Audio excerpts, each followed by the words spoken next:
Welcome back, friends, to the Paranormal M channel. Been having trouble sleeping lately? Don't worry, we've got you.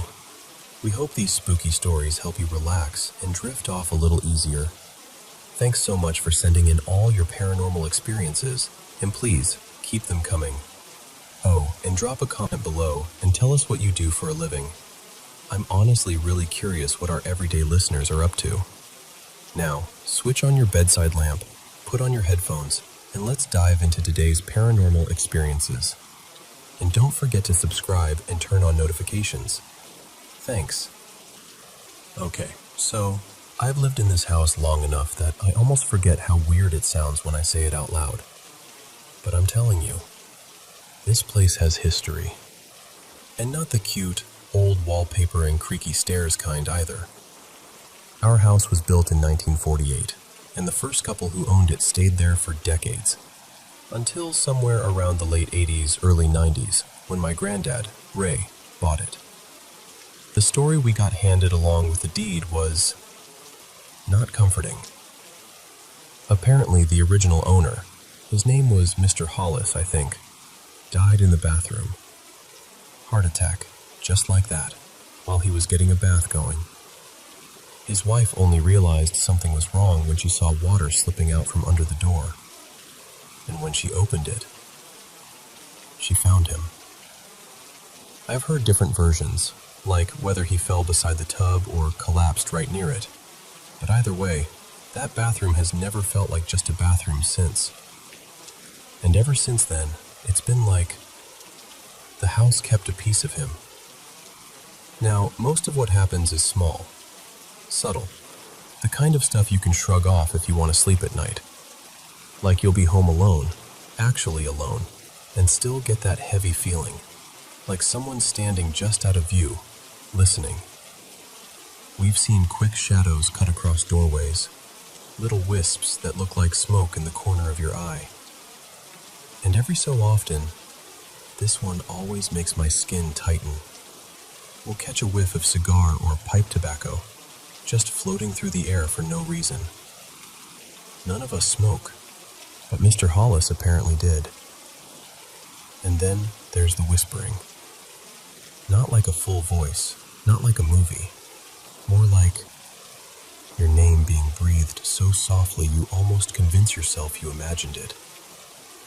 Almost. At night, I'd hear movement in the kitchen.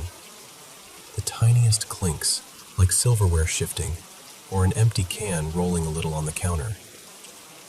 And the locks. Oh my God, the locks. Doors will just lock themselves. And one time, I swear on everything, every exterior lock on the house just stopped cooperating. Keys that worked yesterday suddenly wouldn't turn. It felt like the house was saying, no, not right now. But the part that really messed with us was when things started moving right in front of us.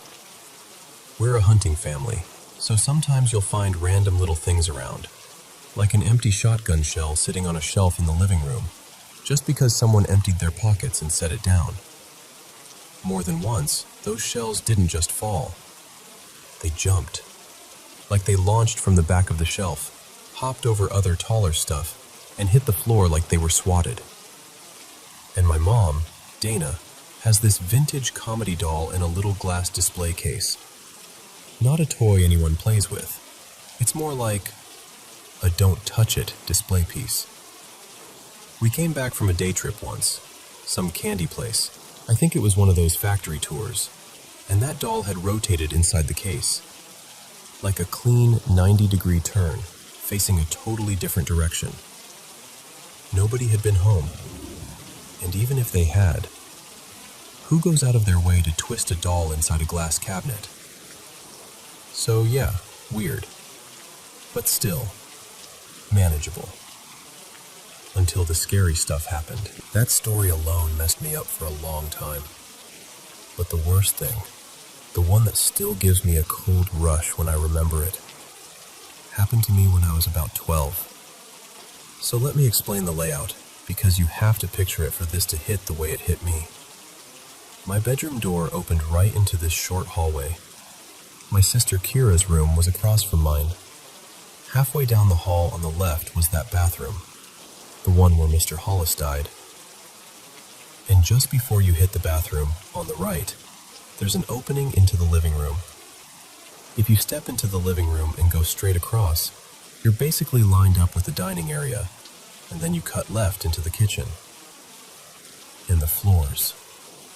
The floors are original hardwood, old enough that they talk back. We've got a crawl space too, so footsteps don't just sound like footsteps. They feel like them. Every creak travels. So it's late, like midnight, maybe later. I should have been asleep, but my door was open, just cracked enough that I could see a sliver of the living room opening down the hall. The house was dark, but not totally black. Just that dim, nighttime gloom where your brain keeps trying to invent shapes. And suddenly I got that feeling. You know the one. The someone is moving toward you feeling. Like your nerves notice before your eyes do. And then I heard it. Footsteps starting from the kitchen, moving across the living room, coming straight toward the hallway. And it happened fast, like within 2 or 3 seconds, and my whole body just went rigid. The sound changed as it got closer too. It stopped sounding like normal steps and started sounding like someone in slippers. This slow, dry shuffle, the way an older person might drag their feet without picking them up all the way. Shuffle, shuffle, shuffle.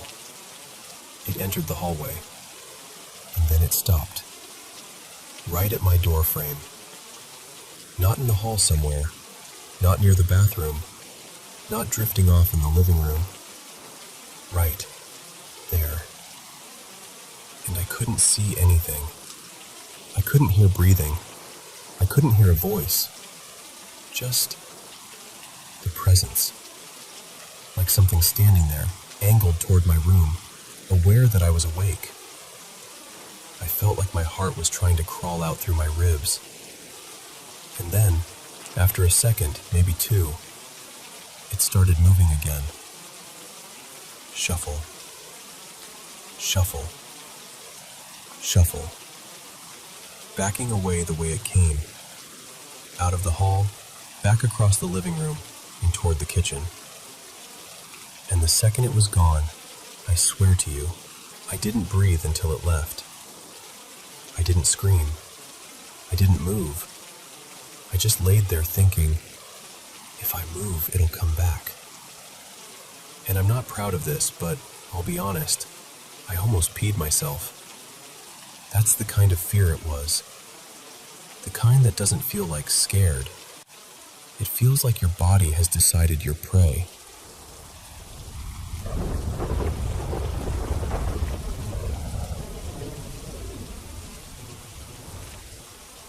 Okay, so I need to start with a little context, because the house is basically a character in this story. When I was about 10, my family moved into this older place. Mid-century kind of old, like 50s-ish, maybe early 60s. It had this weird little cluster near the front. The entryway, the door into the garage, a small living room, a tiny kitchenette, and the laundry area, all kind of packed together. The important part is, sound traveled really easily. If someone opened the front door, you could hear it from the garage.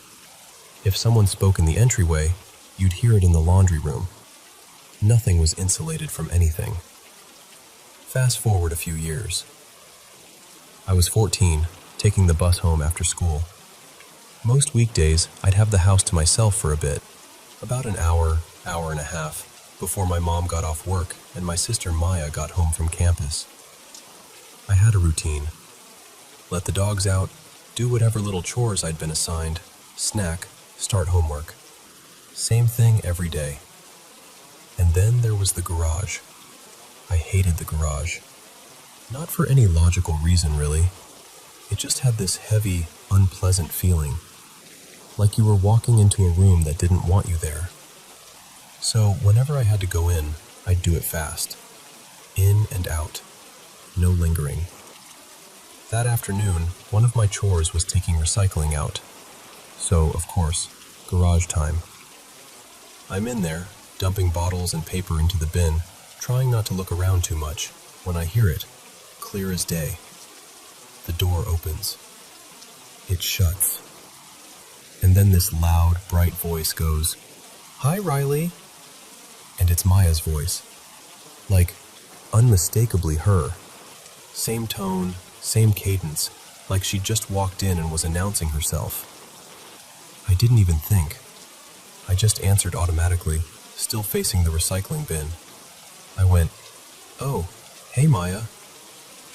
No reply. I finish up, and I walk into the entryway like normal, expecting to see her dropping her bag or kicking off her shoes. And there's nobody. So I say again, louder this time, "How was class?" Nothing. And now I'm confused, and my stomach is starting to do that slow sinking thing, so I call out one more time, "Maya? Hello?" Silence. I check the front door. It's still locked. I check the back door. Locked. I even stand there staring at the lock like it's going to tell me the truth if I glare hard enough. Then I look at the time, and my brain goes, wait, she can't be home yet. Because Maya was painfully punctual. Like the kind of punctual where you could set your watch by her schedule. And she wasn't due back for at least another half hour, maybe 40 minutes. So now I'm standing in the middle of the house with the dogs looking at me like, "Why are you vibrating?" And I realize, very calmly and very desperately, that whatever just greeted me was not my sister. I didn't scream. I didn't do anything dramatic. I just said out loud, like I was speaking to a person who could hear me, "Okay, I'm going outside now." And I grabbed the dogs and went straight into the backyard. And I stayed there. Like, I stayed out there the whole time, just pacing and petting them and trying to act normal, while also listening for any sound coming from the house. I waited until my mom's car pulled in. Then I waited until Maya actually walked through the door for real. Only then did my body finally unclench. Just like that. Casual. Like he was saying the microwave ran hot. He told me he felt watched constantly, like almost all the time, and that certain areas of the house made his skin crawl for no reason. And hearing him say that was such a weird relief, because I realized I wasn't the only one who'd felt that strange heaviness, but nobody really talked about it while we lived there. I always remember how much I hated being upstairs alone. At night it was worse, but even during the day it felt wrong. Like you were waiting for something you couldn't see to step out. I finally told my mom the whole Maya's voice story not that long ago. Honestly, way later than you'd think. And she just stared at me, completely stunned. Then she told my stepdad, and he had the same reaction. Even Maya got quiet when I explained it to her, because it's such a specific thing to hear your own voice used like that. And the creepiest part is, we loved that house. Like we genuinely did. Great memories there. It wasn't some horror movie dump. It just had moments. Okay, second story. Different place, different vibe, but still the same feeling of, wait, did that just happen? A few years ago, I went on a trip to the city I live in now. It's one of those places with old buildings, history everywhere, and the kind of reputation where if you stay long enough, someone eventually tells you a ghost story like it's local weather. My mom and Maya surprised me with a ghost walk, night tour, storytelling, the whole thing. I was so excited. I've always been into paranormal stuff, and honestly, I love the atmosphere of those tours. It was late, shops closed, streets quiet, that slightly echoey nighttime sound. At one point, our group stops in this little loading area behind a store. The guide is mid-story, and she transitions from one haunting to another, like she's setting up the next part. And right as she starts, there's this sudden, sharp impact on the door beside us. Not a creak, not a tap, a slam. It sounded like an open hand smacking the inside of the door. Flat palm, full force. Everybody jumped, like full body flinch. Then people did that nervous laugh thing, you know? The, okay, that was weird, laugh. And the guide, she looked genuinely thrown, like she wasn't doing a bit. She went quiet for a second, like she'd lost her place. And I remember thinking, oh, she didn't expect that. My mom claims she didn't hear anything, which still makes me laugh a little because the group reaction was so immediate and so collective that it's hard to believe it was nothing. Could it have been someone messing with us? Totally possible. It was near a building entrance, and people do mess around. But the timing, the sound, the guide's face, there was this tiny moment where it felt like the city itself answered the story. So yeah, those are my two big ones. I'm older now, and I'm still fascinated by all of it. I'm not someone who wants to believe every little thing is a ghost. Like, I try to be rational. I try to debunk stuff. But those two moments have stuck to me in a way that normal, weird noises just don't. And honestly, even if there's a simple explanation, the feeling of being 14 in that garage, hearing Maya say my name like she was right there, I don't think I'll ever forget that.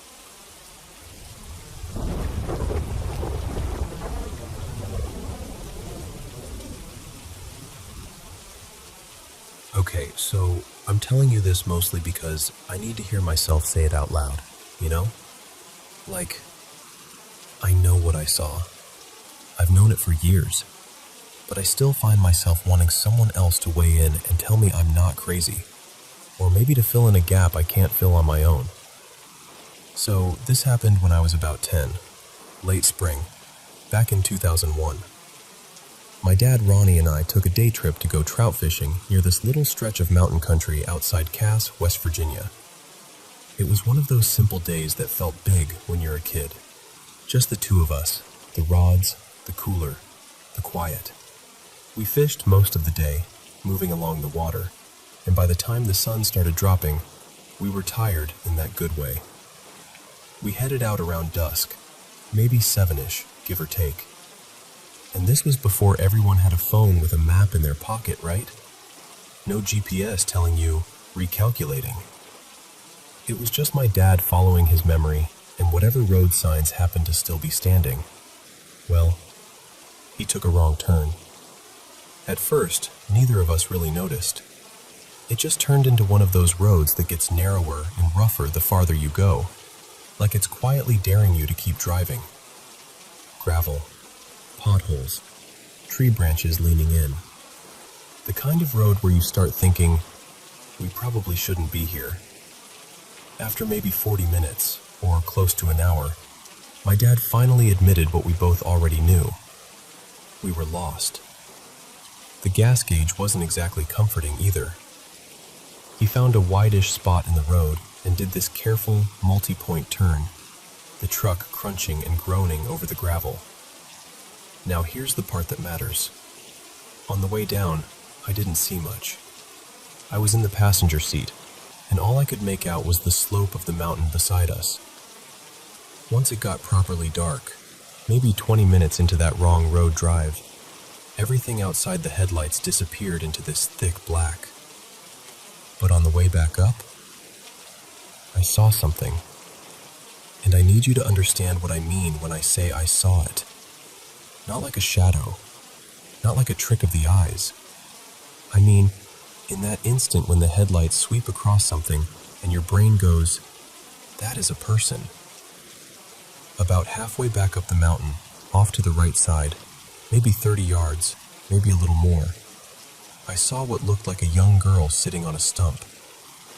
She was facing away from the road, like she was turned slightly from us, and she was wearing a white nightgown. Her hair was long and dark, straight down her back to about the middle, and she was holding something against her chest. It looked like a teddy bear, Or maybe one of those soft, stuffed dolls. Something a kid would cling to. The weirdest part, what sticks with me the most, is that she seemed to stand out against the darkness. Like the white of the gown wasn't just catching the light, it was present, almost luminous. Not glowing like a flashlight or anything dramatic, just unnaturally clear, like she didn't belong to the same darkness as everything else around her. And even after the truck passed and the headlights moved on, I swear I could still see her for a second, like my eyes held onto the image. I remember blurting out, "Dad, did you see that?" He was tense already, focused on the road, and he just went, "See what?"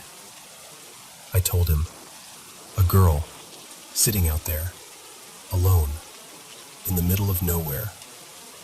Not long after we got off that mountain road, like not even a huge stretch of time later, we hit a little gas station. The kind where you fill up first, then walk inside to pay after. Dad got out, started pumping gas, and before he went inside, he asked if I wanted anything. Obviously I did. I told him what snack I wanted, and I reminded him, again, about the girl. He nodded and said he'd tell the clerk. He came back with my drink and my snack and slid into the driver's seat like it was just another stop on the way home. And I asked him, right away, "Did you tell them? About the girl?" He said yes, but I stayed in the truck. I didn't hear the conversation. I didn't see anyone react. I have no proof he actually said anything at all. And then we drove home, late, quiet. Here's what messes with me. I still don't know what I saw. I've gone through phases where I tried to label it. Ghost, missing kid, some kind of local legend I just didn't know about. For a while I even wondered if it was one of those creepy folklore things people talk about online, but the more I read, the less it fit.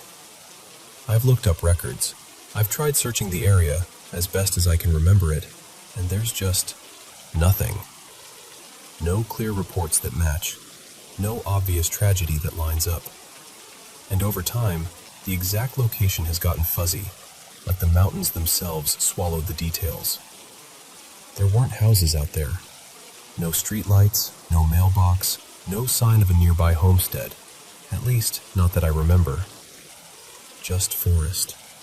An old mountain road that felt like it used to belong to logging trucks, and nothing else. And the other thing, this part really gets under my skin. My dad denies it ever happened. Completely. Like he genuinely doesn't remember, or like he refuses to remember. I can't tell which is worse. So that's why I'm saying it like this, straight to you. I'm not claiming I solved anything. I'm not even claiming it was paranormal. I just know that one night on a mountain road in West Virginia, I saw a little girl in a white nightgown sitting on a stump, holding a stuffed toy, waiting in the dark like she'd been there forever. And I've never been able to explain it.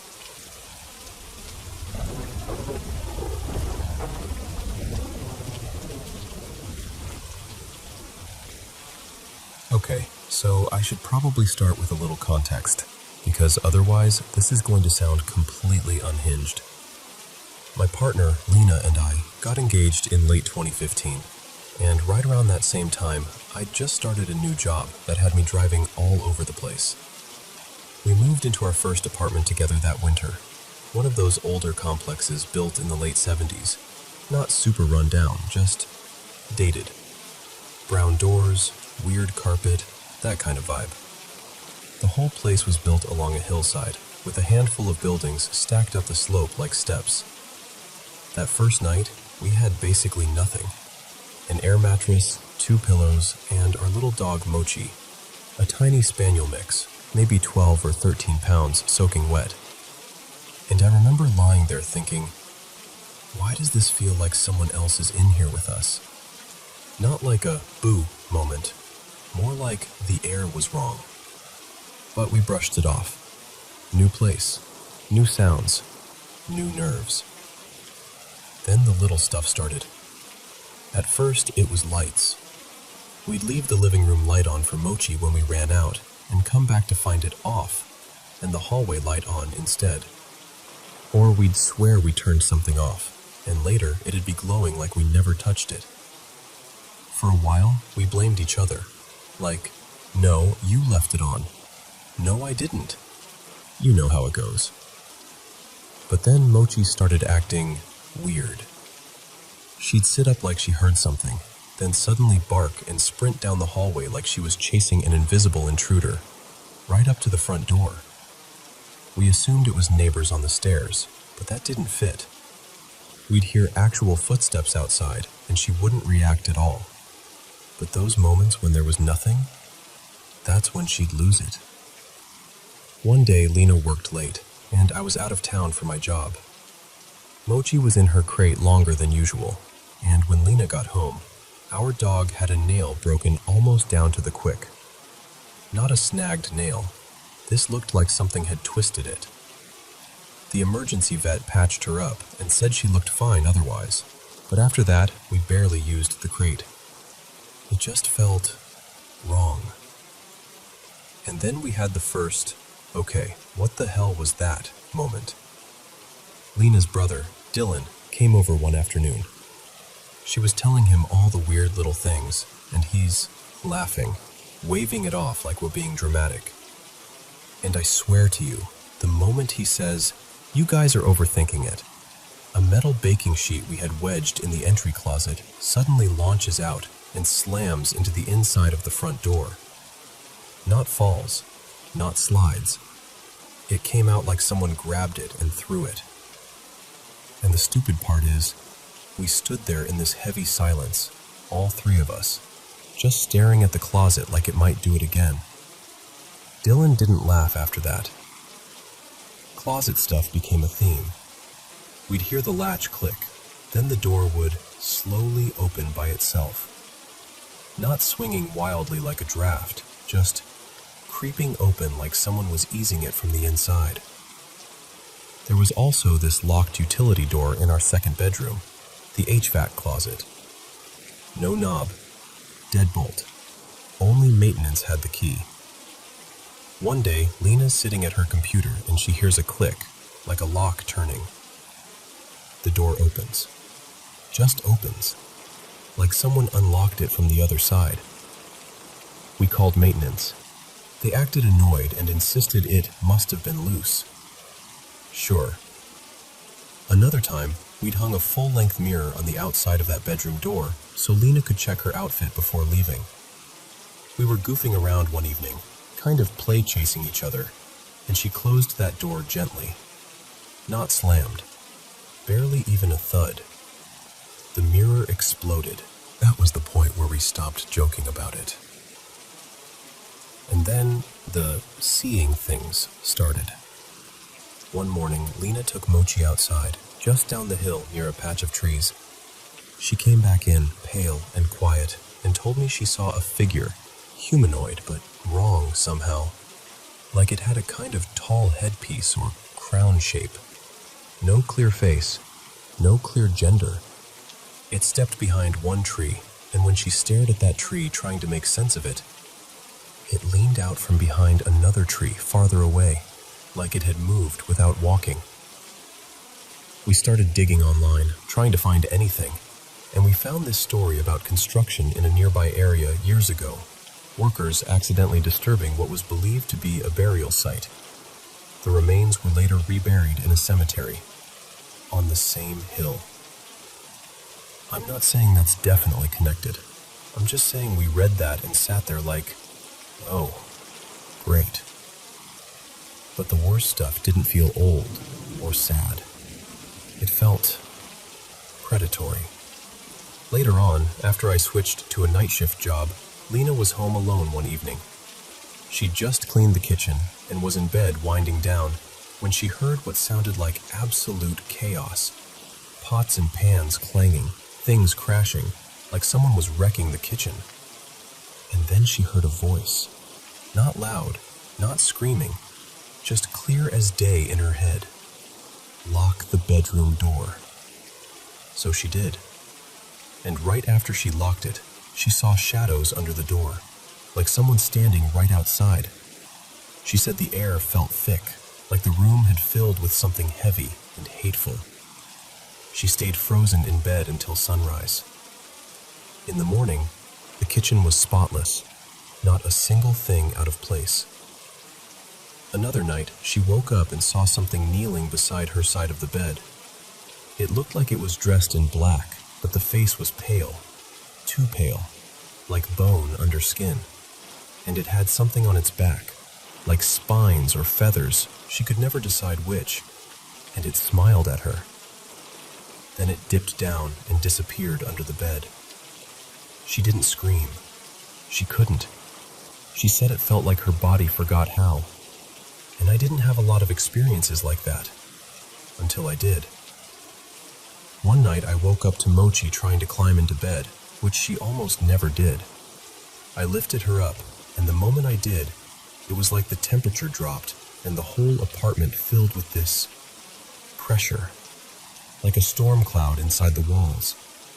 I turned toward the ceiling and saw a dark mass coming down through it, like the ceiling wasn't even there. It wasn't shaped like a person exactly, but it was huge, easily 6 feet tall if it stood upright. And it had this spread out shape, like a cape or wings extending several feet on either side. My brain went fully primitive.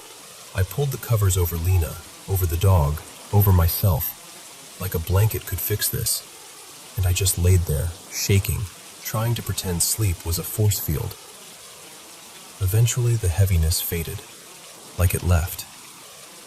Another time, I got up to use the bathroom, and for some reason I went to the hall bathroom instead of the one in our bedroom. I flicked on the hallway light, and it started dimming, like someone was slowly turning a dial down. Then the bathroom light did the same thing. I stood there, and this icy panic hit so fast I swear my body just shut down the need to pee out of self-preservation. I ran back to the bedroom and blurted out, half asleep and terrified, "They're coming." Lena barely registered it at the time, but the next morning I told her what happened. And of course, the lights worked perfectly fine, like nothing ever occurred. We also had a neighbor, sweet woman, young kid. One time Mochi was still alive and we brought her over. Our dog started pacing the apartment like she was guarding it, moving room to room like she was tracking something. And the neighbor's toddler kept smiling and waving at empty space in the corner like someone was playing peekaboo. That same neighbor told us her lamp once turned on, even though it was unplugged, and the bulb had burned out days before. She looked genuinely freaked out when she told us, like she hated even saying it out loud. Eventually we had a small group of paranormal investigators come by. They didn't burst in with holy water or anything dramatic. They mostly walked around, asked questions, listened, ran some devices. The only real takeaway was, they agreed something felt off. Not boo ghost off. More like the apartment was a place where boundaries didn't behave normally. We moved. Same property owners, different city, newer apartment. And it really was better, but not totally normal. There, things would vanish and reappear days later in ridiculous places. Keys in a kitchen drawer we never used, a missing shirt folded in a basket that had already been emptied. And outside at night, we'd sometimes see these small shapes, about the size of a cat or raccoon, moving along the fence line way too fast, like they weren't exactly physical. Both of us also saw something that looked like a child running along the fences between the neighboring houses, except it moved wrong, too smooth, too quick, like it was skipping frames. Inside that second place, there was this little corner-of-your-eye presence too, childlike energy, like it was playing hide and seek. You'd catch it darting behind a doorway, and when you turned your head, gone. We eventually bought a house and moved again. And look, life's normal now in a lot of ways. But even here, we still get the occasional disappearing and reappearing object thing. Manageable, annoying, weird. Lena and I half joke that one or both of us is followed, because it's like whatever that first apartment was, it didn't fully stay behind. And the biggest twist is, before all this, I didn't believe in any of it. I was the guy trying to rationalize everything. Electrical issues, drafts, dogs being dogs, stress. But after you've seen enough, your brain runs out of excuses. So yeah, I don't know what we ran into. I've heard people suggest a spirit tied to the land. I've heard people say something darker, something that imitates, feeds on fear, pushes into your life. All I know is that apartment on the hill didn't feel empty. It felt occupied. And whatever was there noticed us.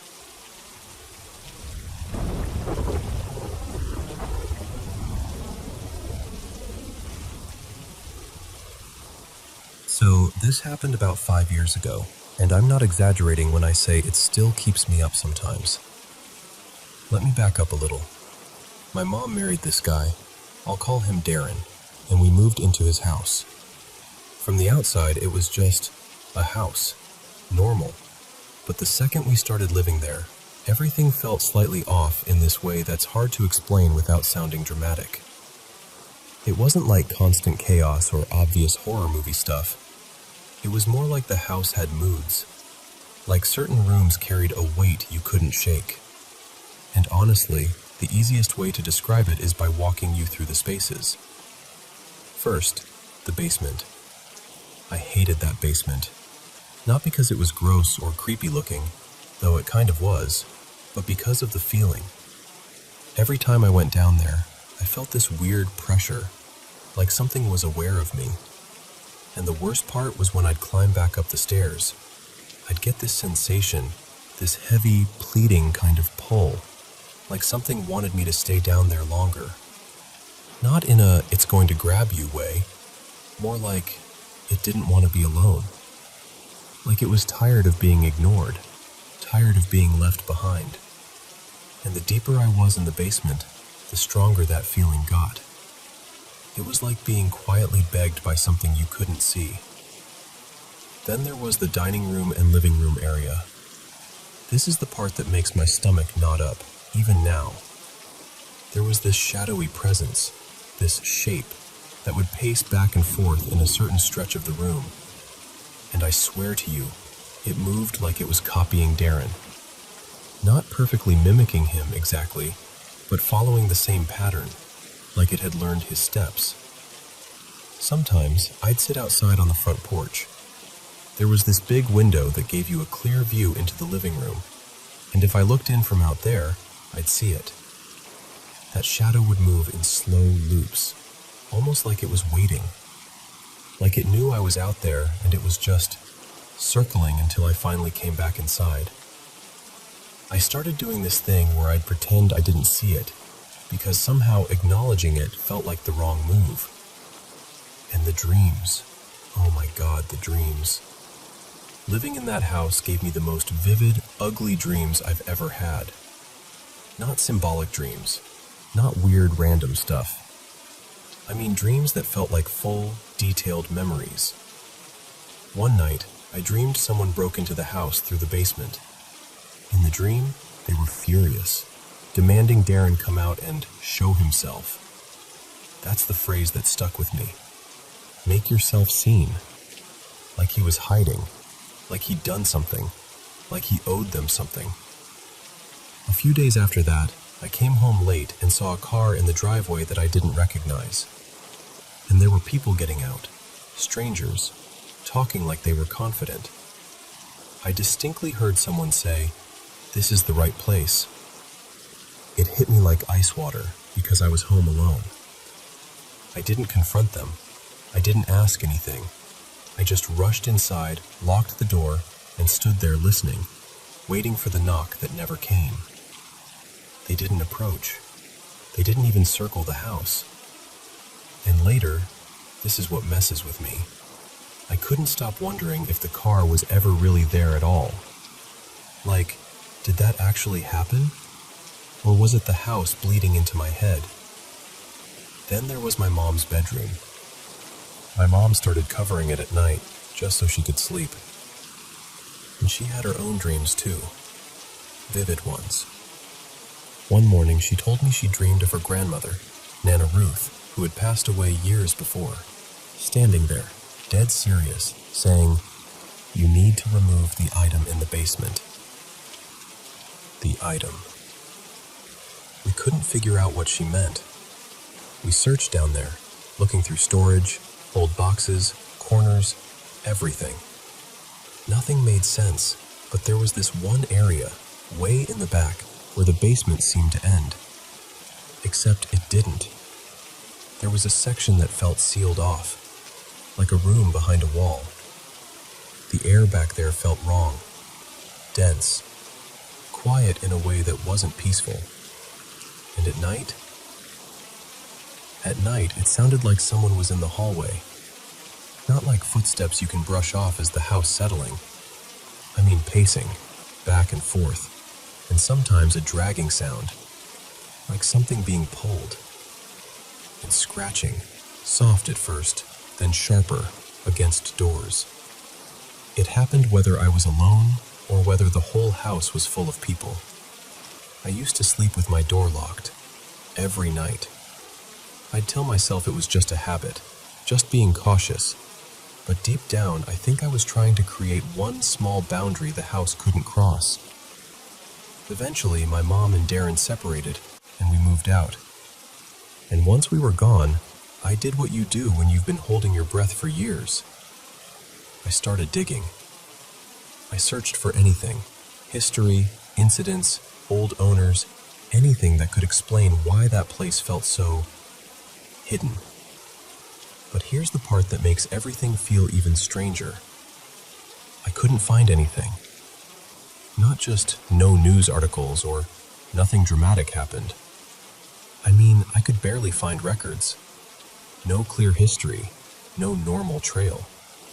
Even information about Darren buying the house felt like it wasn't there, like it had been wiped or sealed or tucked away where regular people can't reach. It was like the house didn't want to be known. And sometimes I wonder if whatever was there wasn't trying to hurt us at all. Maybe it was warning us. Maybe it was trying to get us out, the only way it could. Or maybe it was lonely. Or angry. Or something in between. There's more. There's always more with a place like that. But even telling you this much, I can feel that old tension in my shoulders, like I'm back in that hallway again, listening to something pace outside my door, pretending sleep is possible.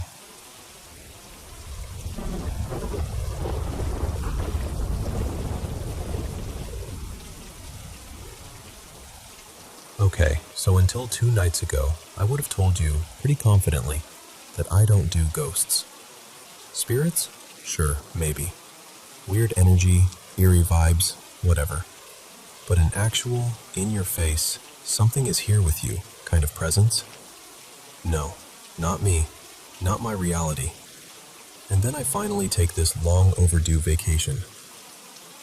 My family covered the travel and let me stay at their place overseas, which sounds amazing, right? Like, perfect setup. Free stay, different country, break from work. I genuinely thought I was about to breathe again.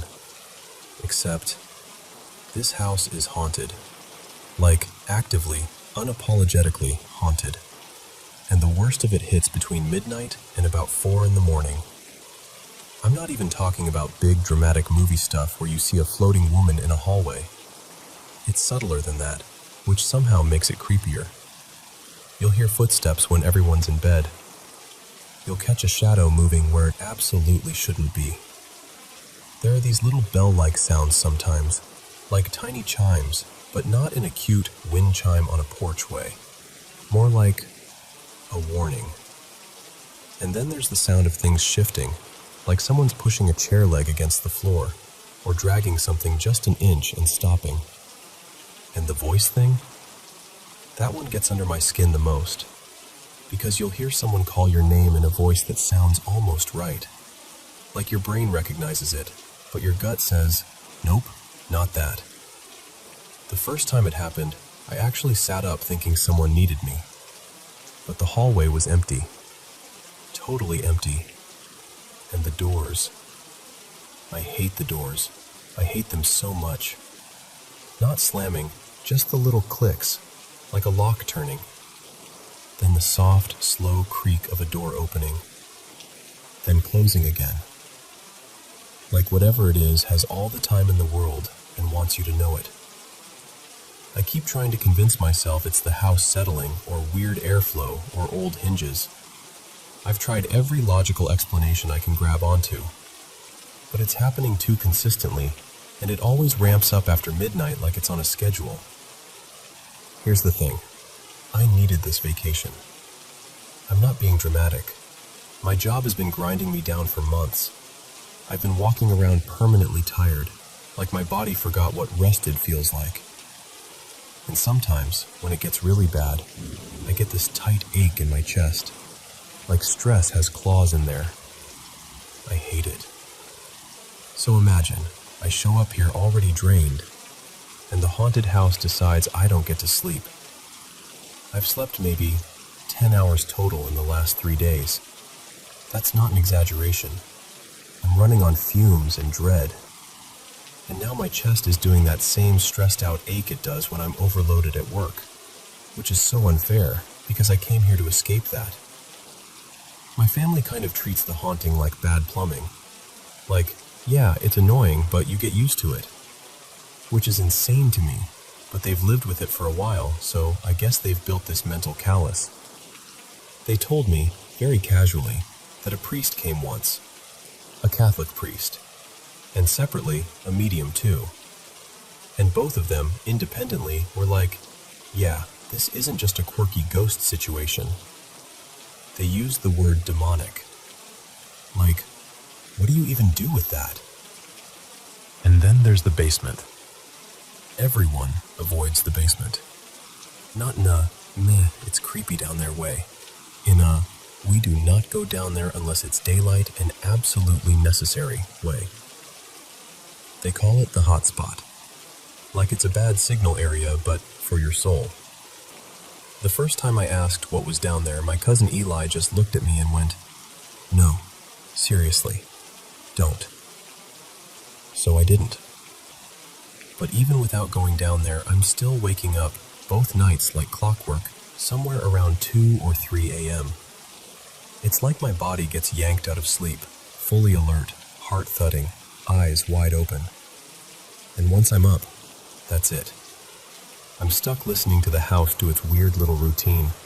The steps, the shifting sounds, the faint ringing, the door clicks, the almost voices. And I'll lie there staring at the ceiling, trying to bargain with myself. Just ignore it. Just breathe. You're safe. But it's hard to feel safe when it feels like something is moving around just outside your room, like it owns the place. And no one's been hurt, technically. That's what everyone keeps saying. Nothing bad has happened. As if the only thing that counts as bad is getting dragged across the floor or something. Meanwhile, I'm sitting here barely functioning, exhausted, chest aching, nerves shredded, wondering why I ever thought this was going to be restful. So, yeah, that's where I'm at. I'm in this beautiful place I should be enjoying, and instead I'm counting hours of sleep like they're gold coins, listening to doors unlock in the middle of the night, and trying not to spiral. And I genuinely need someone to tell me, like I'm a real person sitting across from you, how am I supposed to get any sleep in a house like this?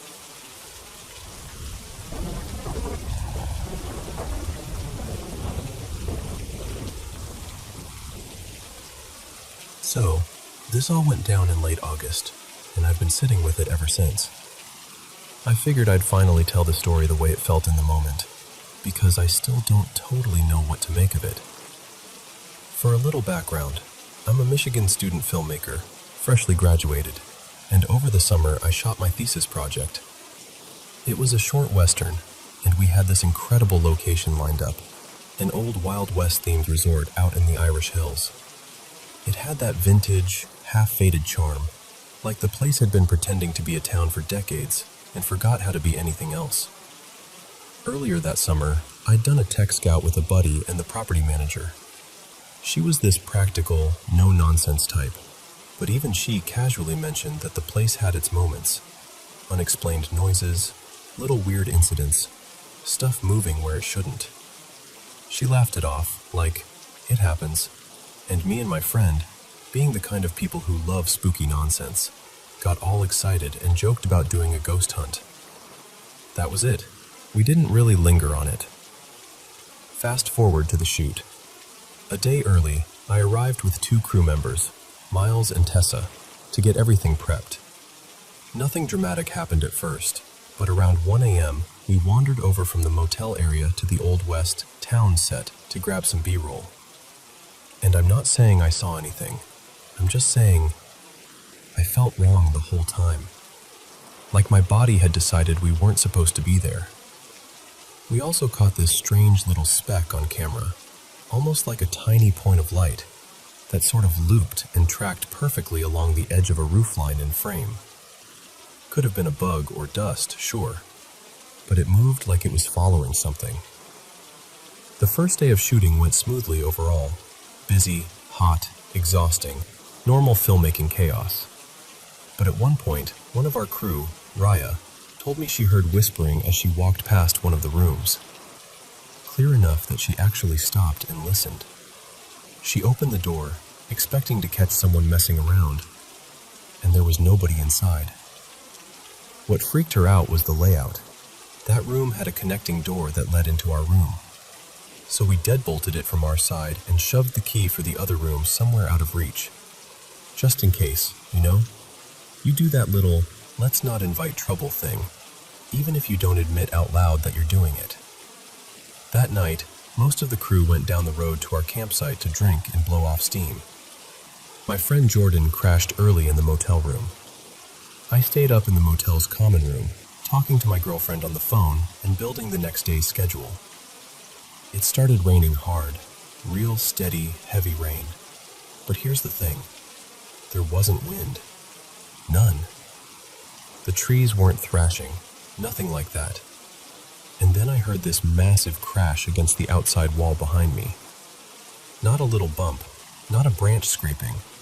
It sounded like something big got slammed into the building. I remember going quiet mid-sentence, just listening, waiting for a follow-up sound, anything.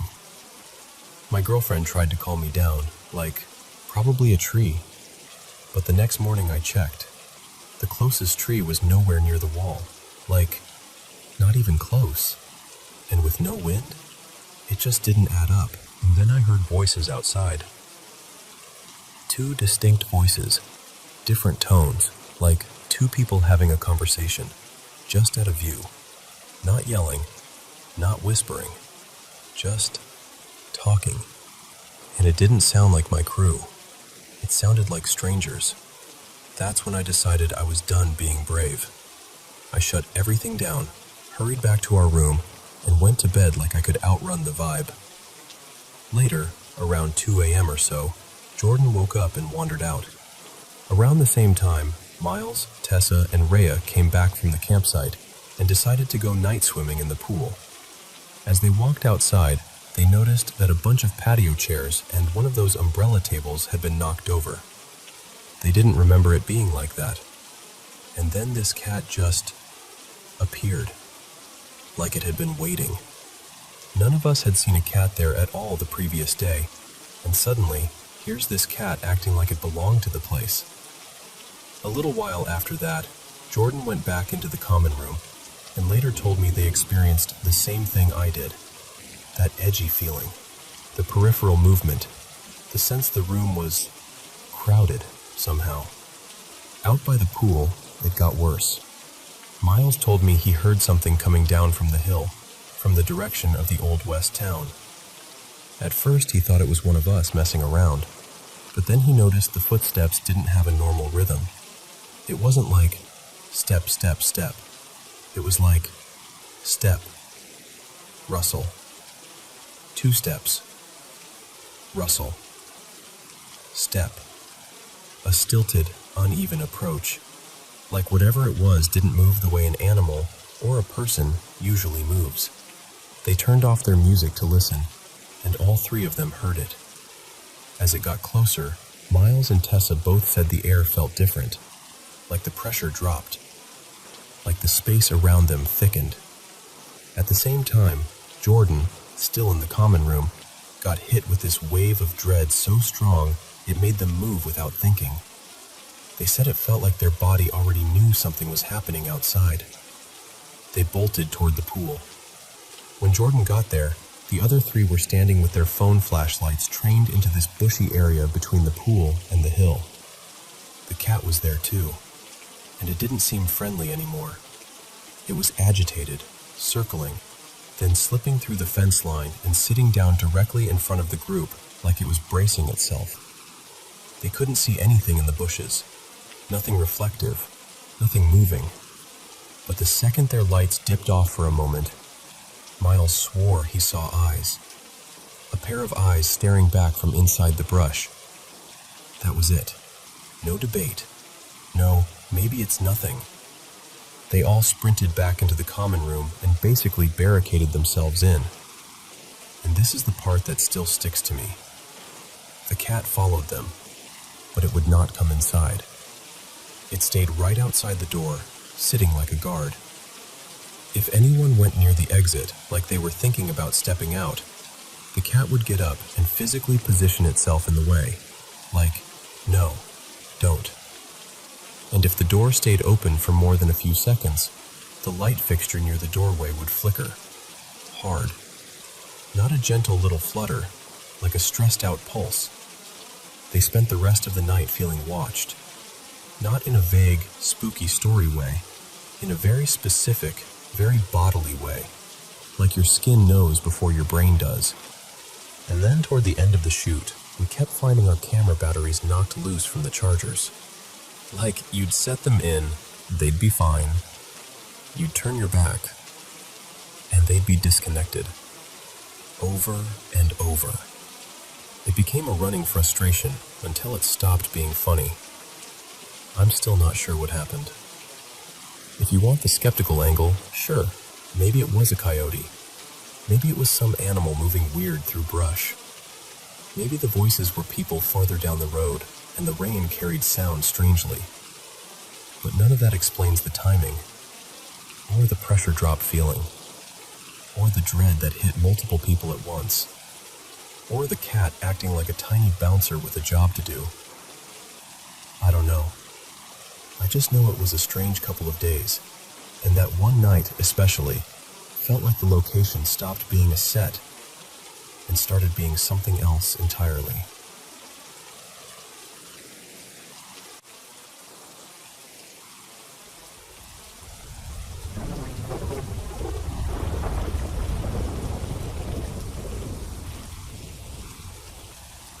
Hey, thanks for letting me share this. I'm not the kind of person who goes looking for ghosts. Honestly, I've always been pretty skeptical about anything paranormal. But a couple of moments I've had out in rural eastern Finland, they left me with this quiet, lingering unease that I still can't fully explain. So the first thing happened one summer, a few years back. A friend of mine, Sadi, told me about this gorgeous little spot by a lake. One of those places locals mention like it's a secret you have to earn. I went there with my boyfriend at the time, Mika. It was one of those bright days where the air smells like pine needles and warm stone, and everything feels simple. When we got there, it really was beautiful. Calm water, tall pines, birds calling from somewhere you can't quite see. But almost immediately, something felt off. Not dramatic, not like a horror movie, more like my body knew something my brain didn't. And then I noticed something that didn't fit. There was this open patch, almost like a small clearing or meadow, soft grass, a few wildflowers, the kind of space you don't usually stumble upon in the middle of thick pine forest. It looked kept, even though no one was keeping it. And I remember thinking, this doesn't just happen by accident. In places like that, a clearing often means there used to be a house. People lived there once. A life existed there. I tried to brush it off. I told myself, "You're just tired. You're overthinking." We walked around, took photos, even sat by the shore for a while. But the feeling wouldn't lift. It was like a weight in my chest, like someone was standing behind me even when I turned around and there was nothing there. Later, months after that trip, I heard a story about the area. Someone at a cafe in a nearby village mentioned that there had been a small homestead there long ago, and the rumor was dark. The owner, they said, was a woman people avoided. Folks whispered that she practiced some kind of folk magic, maybe just old beliefs, maybe superstition, maybe something people didn't understand and turned into fear. But the part that made my stomach drop was this. They claimed her child died in the lake. Not an accident, something intentional. And after that, the woman supposedly vanished from the village life entirely, and later was found dead as well. Now, I'm not saying I believe all of that. Small communities carry stories like that the way wind carries smoke. Bits of truth mixed with exaggeration, passed from mouth to mouth until it becomes legend. But the way I felt there, that sudden certainty that something was wrong, it made the rumor cling to me in a way it normally wouldn't. And then there's the second thing. This one hits closer because it happened at my own home. I live out near Kumo, further east. Quiet roads, lots of forest, the kind of place where history feels closer because the land remembers. That area saw fighting during the war, and you grow up hearing little pieces of it, but it's easy to keep it at arm's length, until something makes it feel real. One evening, I remember it was early winter, already dark by late afternoon. I was home alone. The house was quiet, the kind of quiet where you can hear the refrigerator click. My cat, Nellie, was curled up asleep on my lap.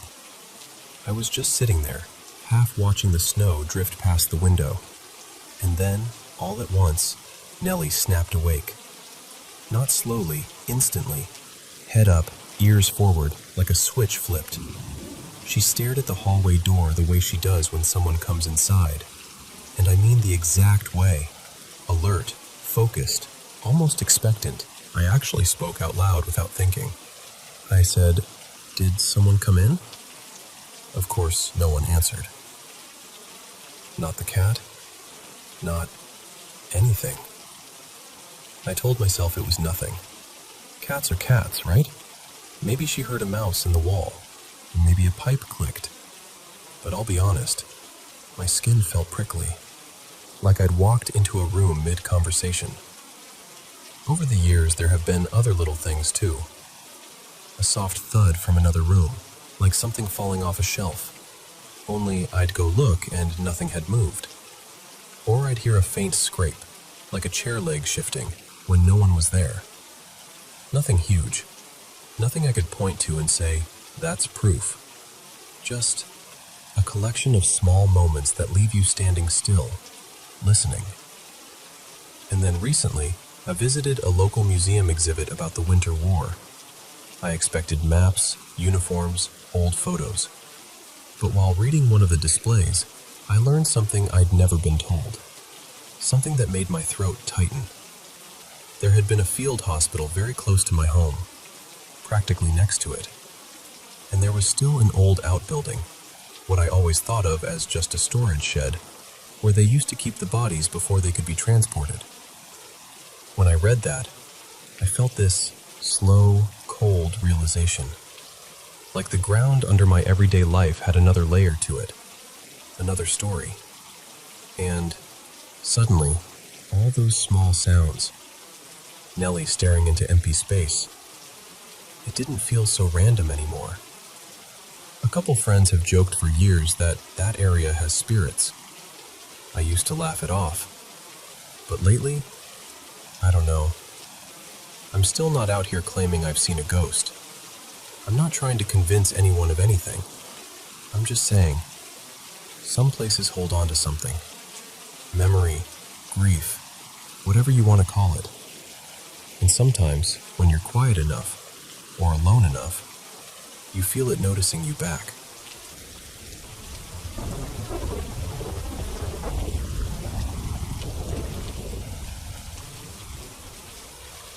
So every summer, I go to this camp for about 2 weeks, always right at the very end of the season, like the last little stretch of summer before everything shifts back into normal life. And honestly, every single year it's been completely fine. Fun, loud, exhausting in the best way. Nothing spooky, nothing dramatic.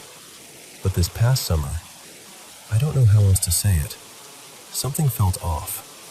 Like I kept getting these weird waves of déjà vu over and over.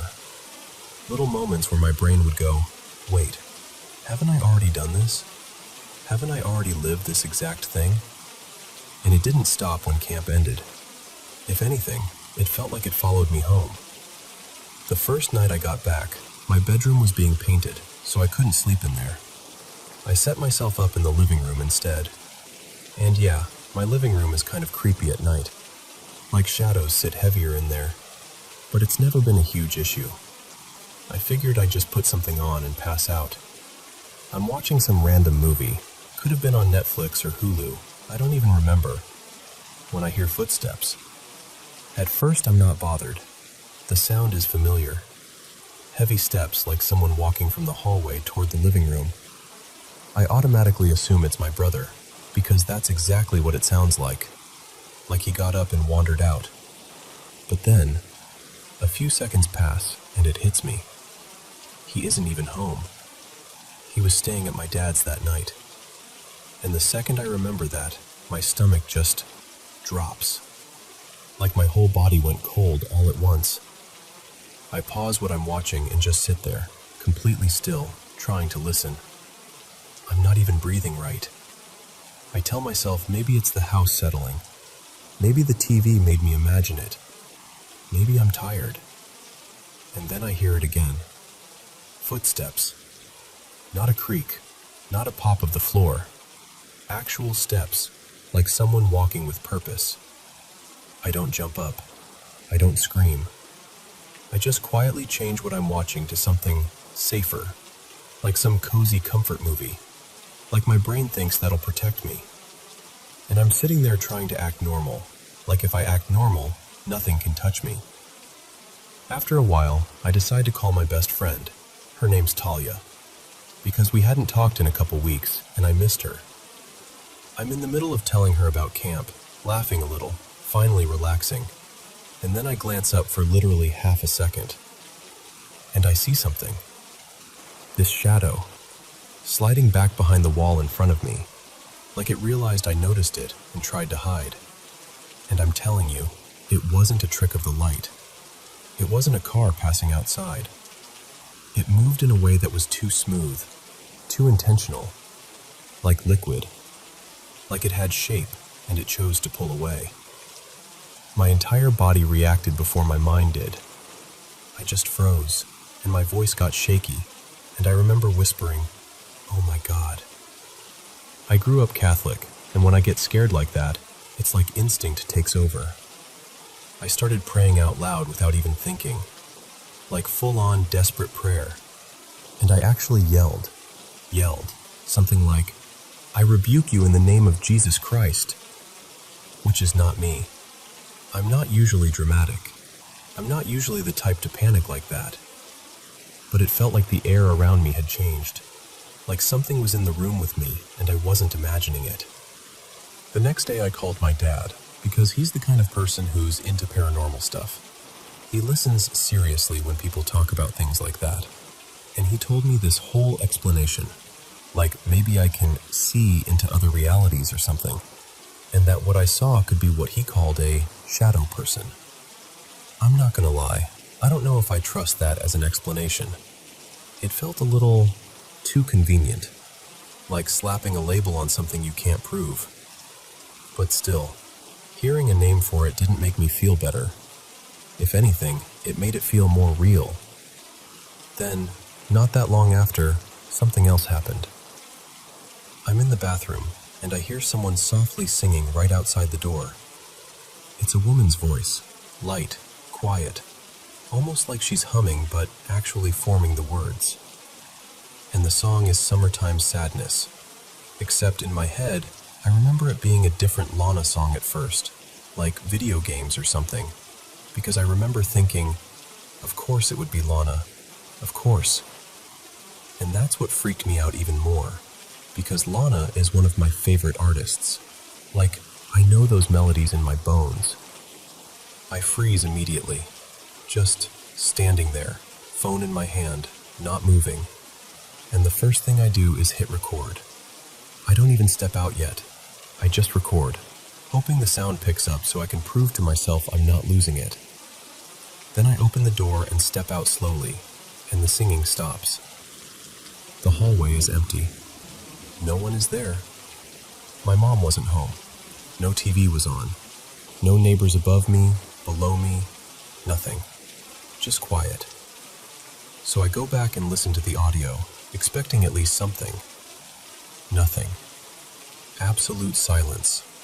Like the recording never captured a single sound in the first place. Later that night, Talia comes over, and I tell her everything. Like I'm trying to make it sound casual, but I can hear how nervous I am. She's like, "Show me the video." So I open my camera roll, and it's gone. The video I know I recorded isn't there. And that part wasn't as terrifying as it was just wrong. Like reality was glitching. Like something didn't want proof. Then the most recent thing. That's the one that still messes with me, because it felt so direct. It was late, like around 2 in the morning, and I went into the kitchen to get food because I couldn't sleep. Ever since that first night, the kitchen at night has felt hostile. I don't know how else to describe it. Like it's waiting for me to walk in there. But I was hungry, and I told myself I was done letting fear control me. So I put on a YouTube video, shoved my AirPods in, and tried to act like it was nothing. I'm grabbing something to eat when I hear it. Through the AirPods. Heavy footsteps again. That same weight. That same rhythm. Like someone walking nearby, close enough that my whole nervous system could feel it. My heart starts pounding so hard I can hear my pulse. I start praying immediately, quietly at first, then faster, because I'm trying to keep myself from spiraling. I snatch my food, grab my phone, and I'm basically speed walking out of the kitchen like, don't look around, just go. And as I'm going back toward my room, I swear to God, something says my name. Not a whisper I could dismiss, not a sound that could have been the video. It was clear, clean, like it was spoken right into the air behind me. I ran, like actually ran into my room and slammed the door behind me, shaking so badly I could barely hold my phone. And I told my friend, she's really religious, like really.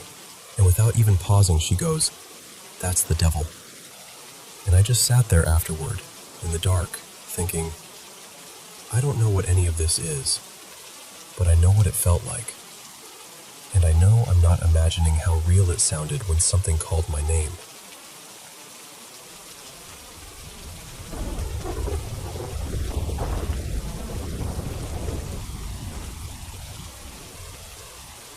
So, this is going to sound strange right from the start, but just stay with me. I had this dream where I knew I was dreaming. Like I was inside a dream that was happening inside another dream. And in it, I'm sitting at this oval table, the kind that feels too familiar even when you can't place where it's from. Across from me is a woman, maybe late 40s, early 50s, nothing dramatic about her. Soft brown hair pulled back like she'd done it 1,000 times, thin framed glasses, a calm face. The kind of person you'd pass in the grocery store and never think twice about. And beside me at the table is my partner. Let's call him Jonas. He's quiet, like he's listening but also bracing for something. The woman looks straight at us and says, very clearly, like she's delivering instructions, "We have to find Kemslauser house." Then she pauses, and her voice drops just slightly, like she's being careful with the words. That's where the trauma in Jonas's family is buried. Not metaphorically buried. It felt placed there, stored there, like the building itself was holding it. And then I wake up, but only from the inner layer of the dream. I'm still dreaming, just in a different scene, and somehow that makes total sense. In that half-awake dream logic, the very first thing I do is grab my phone and look it up. Not slowly, not doubting it, just, of course I'm going to search it. And here's the part that made my stomach flip. It comes up immediately, like it's a real thing, like it's been waiting for me. The search result is this unsettling snippet about a priest, someone described as unstable, dangerous, the kind of man whose name gets whispered long after he's gone. The story says he drove people into madness, and then, this is the part that chilled me, he put them to sleep. Not gently, not kindly. The phrase felt wrong, like sleep was being used as a weapon. In the dream, Jonas and I go right away. No debate, just movement. We're suddenly traveling, and I can't tell exactly where we are, but everything outside the car looks flat and gray-green, with that neat, damp countryside feeling. It could be the Netherlands. It could be somewhere along the German border. The sky hangs low, like it's pressing down. Then we reach it. The building looks old, heavy, and somehow unfinished, like it never decided what it wanted to be. And on the outside, there are these little letter tiles, like Scrabble pieces, stuck all over the facade. Dozens of them, maybe hundreds. Different colors, different sizes, scattered without a pattern. And it's not cute. It's not artsy. It's like language broke apart and got pinned there. Like someone tried to spell something and gave up halfway. Or like the house rejected meaning. While we're standing there, I call my mom. Let's call her Mara, because in the dream it feels urgent that she needs to know. I tell her, kind of breathless, I'm here. I found it. This place from my dream. Kemslauser house. And she just goes, flat as anything. Okay. No questions, no concern. Just, okay. Like I told her I bought milk. That almost scares me more than the priest story, honestly. How normal she sounds while I'm standing in front of this nightmare house. We pull into the parking lot and everything feels grim. Not spooky in a fun way. Not, ooh, haunted. More like walking into a place where something bad happened and never really stopped happening. And then I remember we have our child with us. In the dream, I suddenly feel this sharp hesitation, like my body knows before my mind does. Do we really go inside with a kid? I wake up for real. For actual real. And the air in my room feels too bright, too normal, like the world is pretending nothing happened. A few minutes later, my mom, Mara, walks in, and I sit up and blurt out, "Do you know a place called Kemslauser House?" And she says, genuinely confused, "No." So now I'm wide awake, heart still racing, and I grab my phone and try to search it again. Nothing. No results. No building, no priest, no folklore. Like it never existed.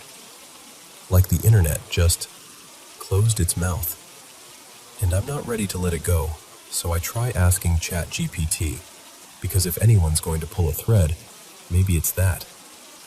At first, it doesn't find anything either, but I keep poking at it, giving it more detail, describing the priest, the legend vibe, the supposed location. And then it suddenly starts responding like it knows. It tells me Kemslauser House is tied to local legends. It describes eerie stories, strange phenomena, madness, visions, a priest who changed people. It even says it's in Germany, somewhere around Saxony-Anhalt. It reads like a confident little summary of something that's been documented for years. But here's the problem. I still can't find any outside sources. No articles, no maps, no photos, nothing. So I tell my sister, let's call her Elise, and she tries asking too. And when she does it, ChatGPT can't find it. It gives her nothing. So now I'm stuck with this unsettling situation where I dreamed a name I'd never heard before. In the dream, I found it instantly online. Awake, it doesn't exist. And the only place it appears is in one weird, inconsistent AI response that won't repeat itself. And I don't know what bothers me more, the possibility that my brain invented the whole thing, or the possibility that it didn't. Because that woman at the table, she wasn't dramatic, she wasn't mystical. She was calm and certain, like she was telling me where the fire started. And I keep thinking about those Scrabble tiles, all those scattered letters, like the house was made out of broken language, like it was trying to say something, and couldn't. So I don't know. Maybe it was just a dream doing what dreams do, mixing fear and family and random syllables into a story that feels important. Or maybe it's one of those moments where your mind stumbles onto a name that shouldn't be there. Either way, I can't shake the feeling that I was pointed somewhere on purpose. And the strangest part is, I still want to know what's inside that house.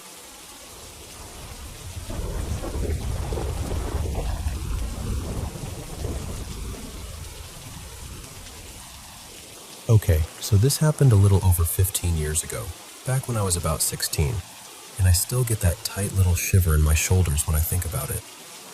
I grew up in this small Midwestern town where old houses are just part of the scenery.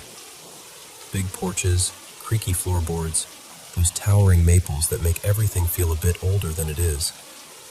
One Saturday, my parents, Mara and Glenn, dragged me along to an open house across town. They were in that let's just look phase, which everyone knows is never just looking. The house was this huge 2-story farmhouse, built sometime in the 1800s, I want to say 1860-ish, and it sat way, way back on the property.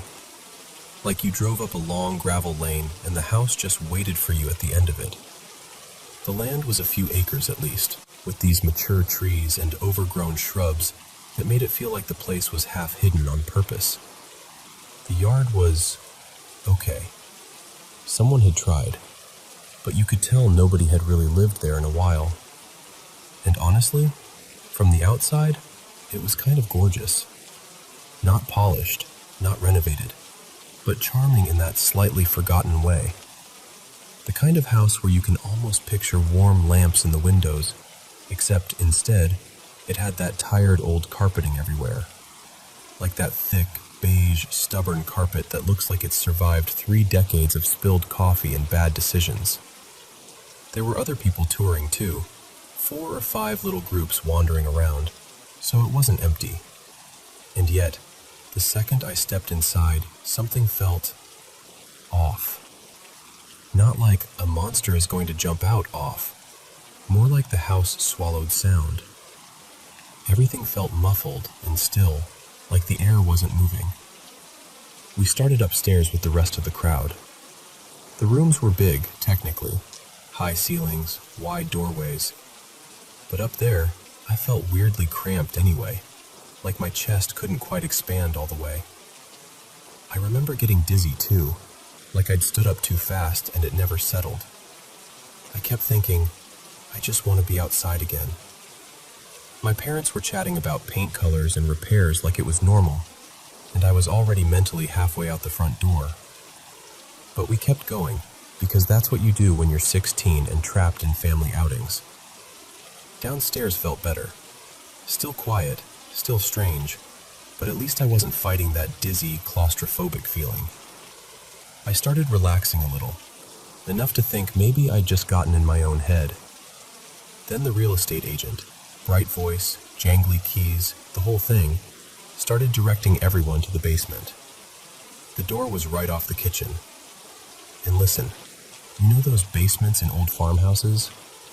The ones that feel like they were dug out by hand and then politely ignored for the next 100 years? Yeah, that kind. The basement door opened onto steep stairs, and at the bottom was one lonely light bulb hanging from a cord like it was barely committed to the job. The walls were unfinished, the floor was dirt, and the whole place had that damp, mineral smell that sinks straight into your clothes. The steps looked like the kind where horror movies begin, where something grabs your ankles from the dark and everybody screams and nobody learns anything. We all went down together, like a little field trip into a nightmare. People poked around politely. "Oh, wow, look at the stonework. Needs new wiring," that kind of thing. I barely looked at anything because my whole body was focused on one thought: get me back upstairs. I remember exactly where I was. Third step from the top. And then, out of nowhere, something yanked my hair. Not like a breeze, not like static. A tug. Like someone reached from behind and grabbed a small fistful right at the crown of my head and pulled, sharp and deliberate.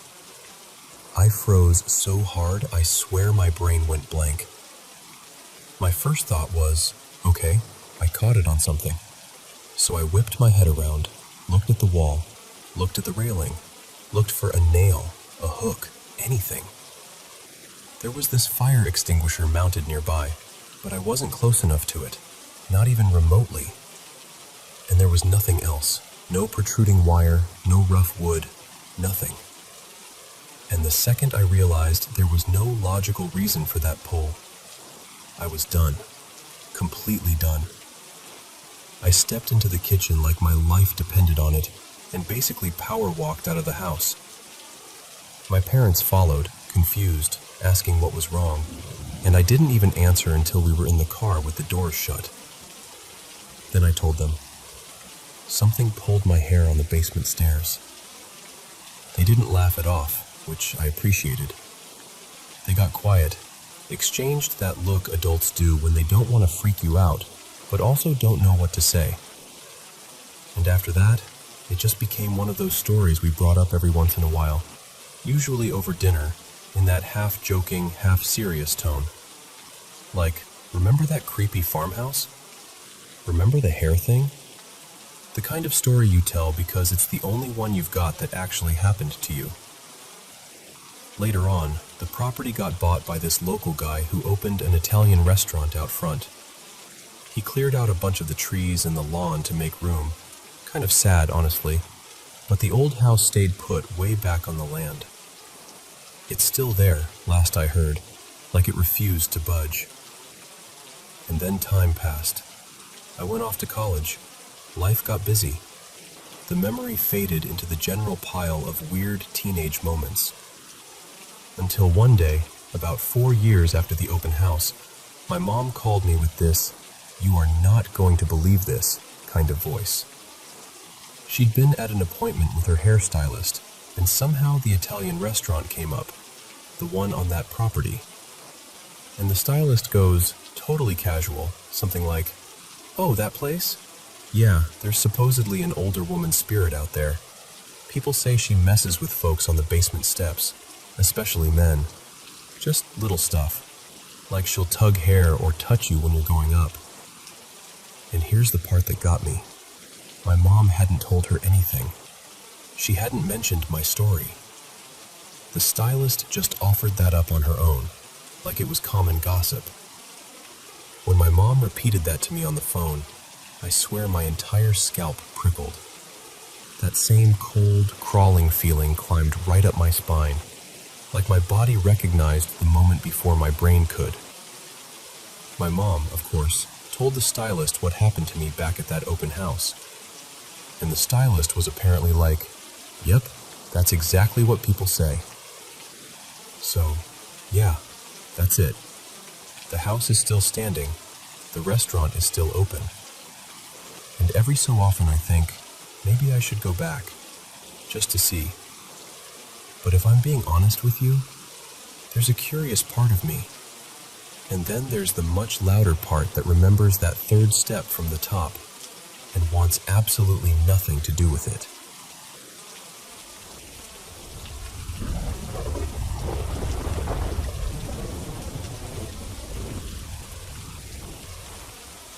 So, this happened a few years back, late summer of 2021, I think. One of my longtime friends, Marisol, came to stay with me for a couple nights. She was visiting from a small town out in southern Minnesota, and we did what we always do when we're together. Snacks, staying up too late, and watching something we knew we'd regret. That night's choice was a horror movie, Lights Out. If you've seen it, you know the whole thing hinges on this entity that can only move in the dark, and it vanishes the second the lights hit it.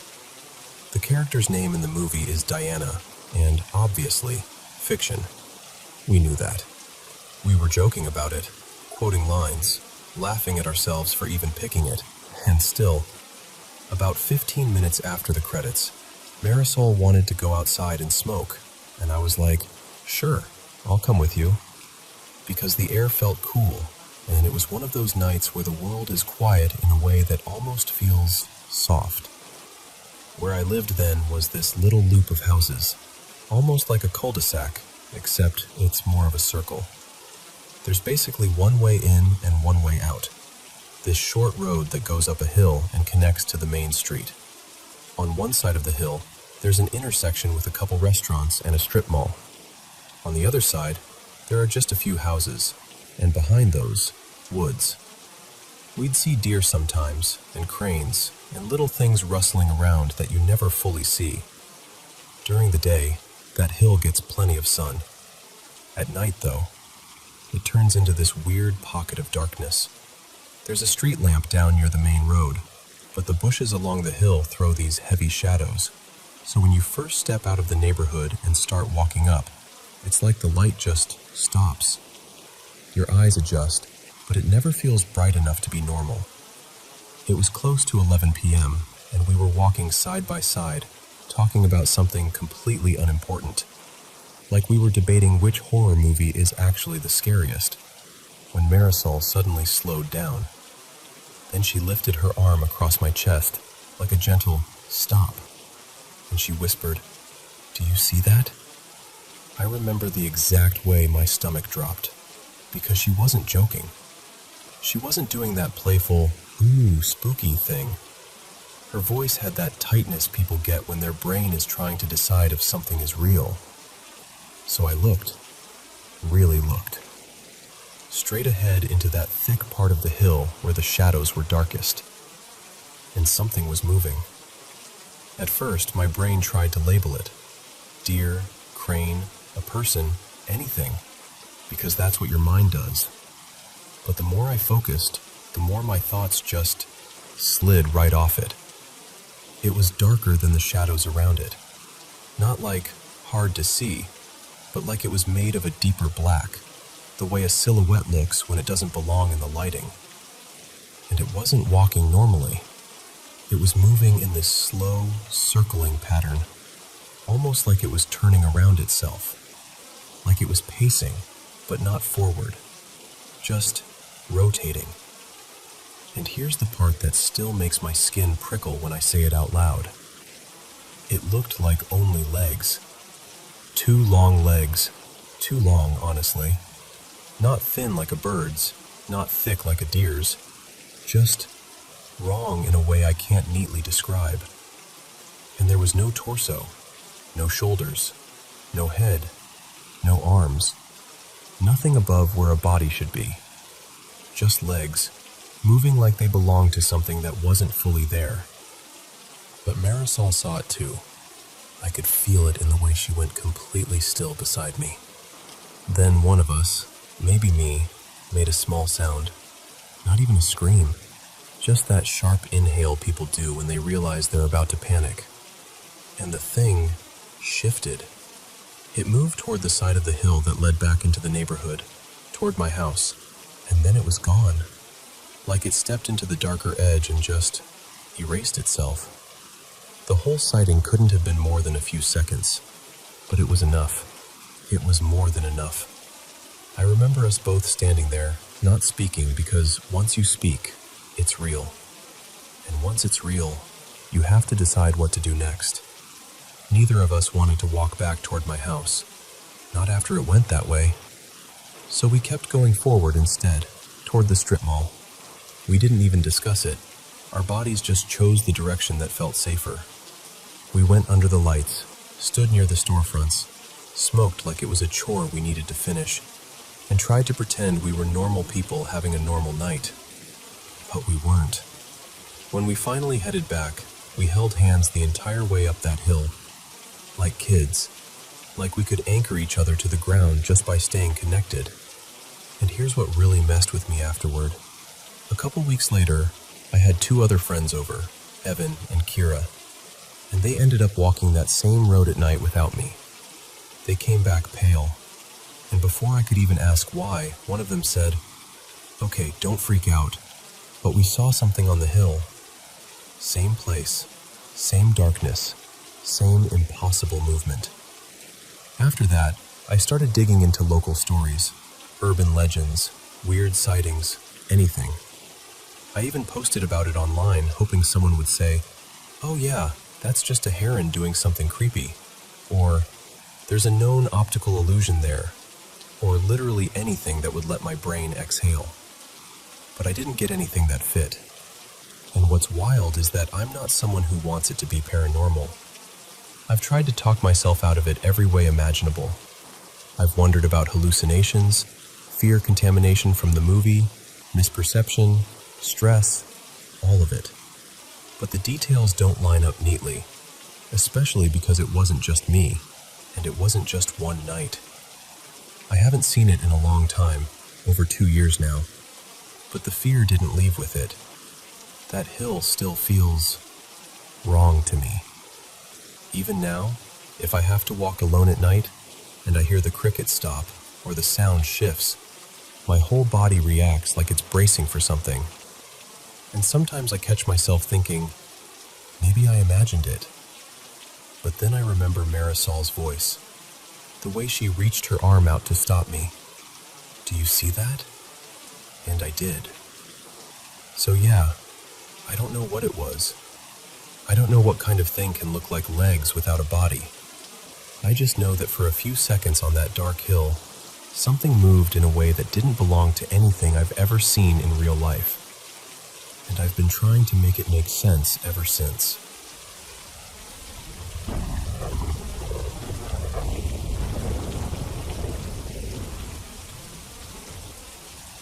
So, a little while ago, my friend Maya and I took a trip to Belgium to visit our friend Elise. Elise told us we'd be staying at her partner's family place while they were away. Nothing fancy, just somewhere with a pool, she said. You know, one of those don't worry about it situations. Except, it wasn't a house. It was a castle. I'm talking full-on 18th century storybook castle vibes. Stone towers, little turrets, and this faintly ridiculous moat that made me feel like we should have arrived by carriage instead of a rental car. The whole place sat back from the road, surrounded by wide lawns and stretches of trees that just kept going. We pulled into this long, elegant driveway, completely lined with tall trees that arched overhead like a tunnel. And as we rolled forward, the building grew bigger and bigger in the windshield, until it started to feel unreal, like we'd accidentally driven onto a film set. Then we got closer to the front entrance, and noticed the main door wasn't being used at all. Instead, someone had put up a sturdy gate across the entryway area, like a little fenced-off section right in front of the grand door, apparently so the dogs could be safely outside without roaming the whole property. And the dogs were losing it when we arrived. We could see them bouncing and scrambling behind the gate, all excitement and wagging tails. As the car crept closer, I started to make them out more clearly. There was a border collie stretched out low to the ground, another one springing up and down like it had springs in its legs. And then, between them, there was a third dog. And the second I really saw it, my stomach did this weird little drop. Because it wasn't just a big dog. It was wrong in the way it looked. This thing was tall and black, like truly pitch black, as if it drank the light around it. It had a sleek, short coat, but its limbs were long and oddly angular, like it was all elbows and knees. It reminded me of a lurcher or a greyhound shape, but heavier somehow, bigger through the chest, longer overall. Like it didn't quite fit the proportions my brain expects when it sees a dog. I leaned forward slightly in my seat, then twisted around toward Maya in the back and whispered, without even thinking, "Okay, what is that monster in the middle?" I didn't mean monster, literally. I was trying to be funny, but the word came out because I genuinely didn't know what else to call it. Maya didn't laugh. She just stared past me, eyes narrowed, and quietly went, "I was just about to ask you the same thing." And then, like the universe didn't want us lingering on it, we got distracted. Because the castle was right there. The grounds were enormous. The air smelled like wet stone and grass, and the whole place felt like you should speak softer just out of respect for it. We parked, dragged our bags out, started gawking at everything, and within minutes we were absorbed in the excitement of exploring. We spent the day wandering, through gardens, along little paths, near the edge of the water. And the 2 border collies trailed us everywhere, like friendly little tour guides. They were constantly underfoot, popping up beside us, reappearing around corners, following us like we belonged there. Hours later, at some completely random moment, it hit me like a tap on the shoulder. "Wait, where's the other dog?" I stopped and said to Elise, as casually as I could, "Hang on, what happened to the 3rd dog?" Elise looked genuinely puzzled. "Third dog?" She actually laughed a little, like she thought I was doing a bit. "What black dog? There are only 2. And I remember this exact chill that went through me. Not dramatic, just cold realization. Because Maya and I looked at each other at the same time, both of us with that expression of, "Please tell me you're about to say you saw it too." And she did. Maya immediately goes, "No, Elise, there absolutely was a 3rd one. It was massive, black, right between them." Elise's face shifted from amused to uneasy. She told us we must have been mistaken, or seeing things in the shadow, or maybe it was a trick of the gate and the collies moving around. But here's the thing. We described it to her the exact same way, without prompting, and our descriptions matched, too specifically to be coincidence. Elise tried to reason it out. She said maybe it belonged to someone who worked on the property, like a groundskeeper or a caretaker, and it just happened to be there when we arrived. That sounded plausible for about 30 seconds, until later on, when we did meet the caretaker on the grounds, and he didn't have a dog. And also, this is important, the dogs at the entrance had been contained behind the same gate, together, like they were all meant to be there. Elise insisted no one else's dog would have been locked in with hers. So then we're standing there with this incredibly simple problem that somehow had no simple answer. We both saw it. It was right there. And now, according to the person who lives there, it never existed. That night, because of course I did, I started searching online, trying to find literally any breed that matched what we'd seen. I went down the usual rabbit holes first. Lurchers, deerhounds, mixes, working dogs. But the more I searched, the more I kept circling back to the same folklore references people always bring up when the description is large black dog. And that's when I stumbled onto stories about these regional black dog spirits. Omens, guardians, wandering apparitions. Different names depending on where you are. One mention that stuck in my head was a local legend tied to the area we were in. A story about a phantom black dog that shows up on old estates and near water, like it belongs to the land more than it belongs to any person. And look, I'm not saying I know what it was. I'm not pretending I can prove anything. I'm just telling you what happened, and the part that still bothers me.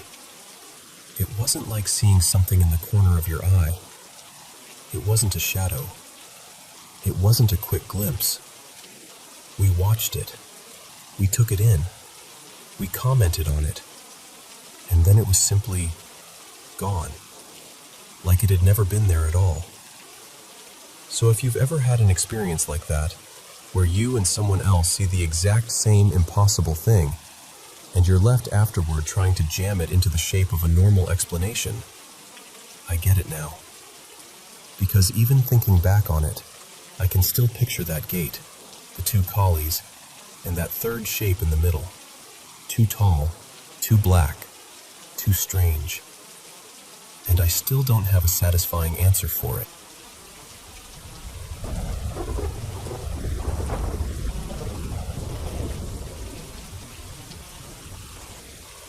Hello, dear friends of the Paranormal M channel. Have you been having trouble sleeping lately? Don't worry, I'm here to help you drift off more easily with paranormal stories from all around the world. I really love this moment, sitting here with my microphone and keeping you company. Thank you for sending in your experiences, and please don't hesitate to share more new ones with me. And by the way, don't forget to subscribe to the channel and turn on notifications. Now, let's get started. Hey, so I'm back, and this time it's not really my story. This one belongs to my mom. Well, my mom when she was little. And it's one of those things she tells in a quiet voice, like she can still feel it in her bones. She was around 6 years old, maybe 7. My grandparents had just moved into this small, older house. Nothing fancy, just a place they could afford at the time. Funny thing is, it was only a few doors down from where they ended up living later on, like life just kind of looped back around. They bought it from this woman who, I don't know, my grandma always described her as off. Not mean, exactly, just unsettling. Like she smiled a little too long, or stared a little too hard. But my grandparents shrugged it off. People are quirky. You don't assume anything more than that. Anyway, after they'd been there a while, my mom, her name was Lila back then, started complaining about noises in her bedroom at night. Soft footsteps, like someone pacing just outside her bed. Then it would be little sounds, like something had dropped or slid across the floor. Except when she'd flick on the light, nothing was out of place. And you know how that goes when you're a kid. You tell your parents, "Something's in my room," and they hear, "I don't want to go to bed." So they blamed her. They'd shout up the stairs, tell her to stop messing around, and more than once she got in trouble and lost privileges just for crying out and insisting she wasn't doing it. She stopped talking about it after a while, not because it stopped happening, but because she learned nobody believed her. Then one night, this is the part my mom swears she remembers like a photograph. She was sitting up in bed, wide awake, because she'd heard it again. The slow steps, the faint creak, and suddenly, it got louder, like the room was waking up. Downstairs, my grandpa heard it too. Not the normal house settling kind of sound. This was heavy, rhythmic, like something was moving with intention. He went up the stairs fast, irritated at first, because he still assumed Lila was up there doing something. He opened her bedroom door, and he just froze. The pull chain on the ceiling fan, he said it looked twisted up on itself, like it had been wound tight, almost curled. And in the corner of the room, this old rocking chair was going. Not a gentle rock, not even a strong rock. It was moving like someone was grabbing it and shaking it back and forth, over and over, fast enough that the wood was creaking like it might split. And my mom, little Lila, was pressed flat against the wall, knees up, hands over her mouth, eyes huge, like she'd been trying to make herself invisible. My grandpa didn't say anything at first. He just stared, because it didn't make sense. There was nobody in the chair. No open windows, no prank, no explanation. Then, this is what really unnerves him, even now. Everything stopped at once. Not slowed down, not faded. It stopped like someone flipped a switch. He grabbed my mom and got her out of that room so fast she barely touched the floor. He took her downstairs, sat her in the kitchen, and then he went into his own room and shut himself in the closet. Not because he was hiding, because he didn't know what else to do. He started praying. Not casual praying, the desperate kind. The kind where you're bargaining with God and promising you'll change in just pleading for whatever that was to leave your family alone. But what they found under there made their stomachs drop. Right on the floorboards was this rough, ugly circle, symbols and markings that didn't look like a kid's scribbles. My grandma said it looked like it had been made with a mix of salt and something dark, crusted and old, like dried blood that had soaked in and stained the wood. They didn't debate it. They didn't try to clean it themselves. They called for help. A priest came by, more than once. He prayed through the house, room by room, and kept coming back for days. My grandpa said it felt lighter after that, like the air stopped pressing down on you, like you could breathe again. And later, through neighbors, through little bits of gossip that somehow always find you, my grandparents heard rumors about the woman who lived there before them. People said she wasn't just eccentric. People said she practiced things she shouldn't have. So yeah, that's my mom's story. And even now, when she talks about that rocking chair, she doesn't dramatize it. She doesn't need to. She just gets quiet, looks off somewhere far away, and says, "I don't care what anyone calls it. I know what I saw."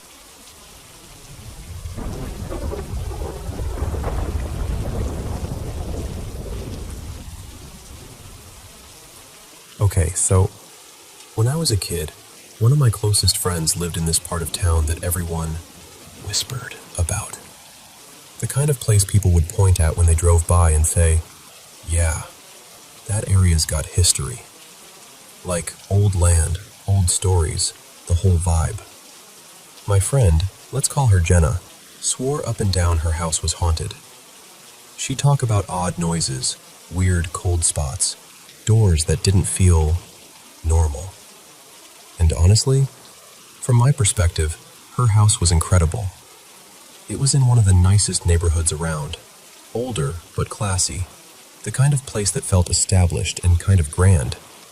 And her mom, oh my gosh, her mom, Ms. Larkin, was basically the definition of a perfect stay-at-home mom. She decorated for every season like it was her personal mission.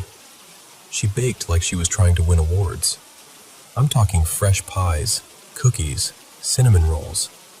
Everything always smelled warm and sweet and safe. She threw the best holiday parties too. Jenna's house was basically the place everyone wanted to be.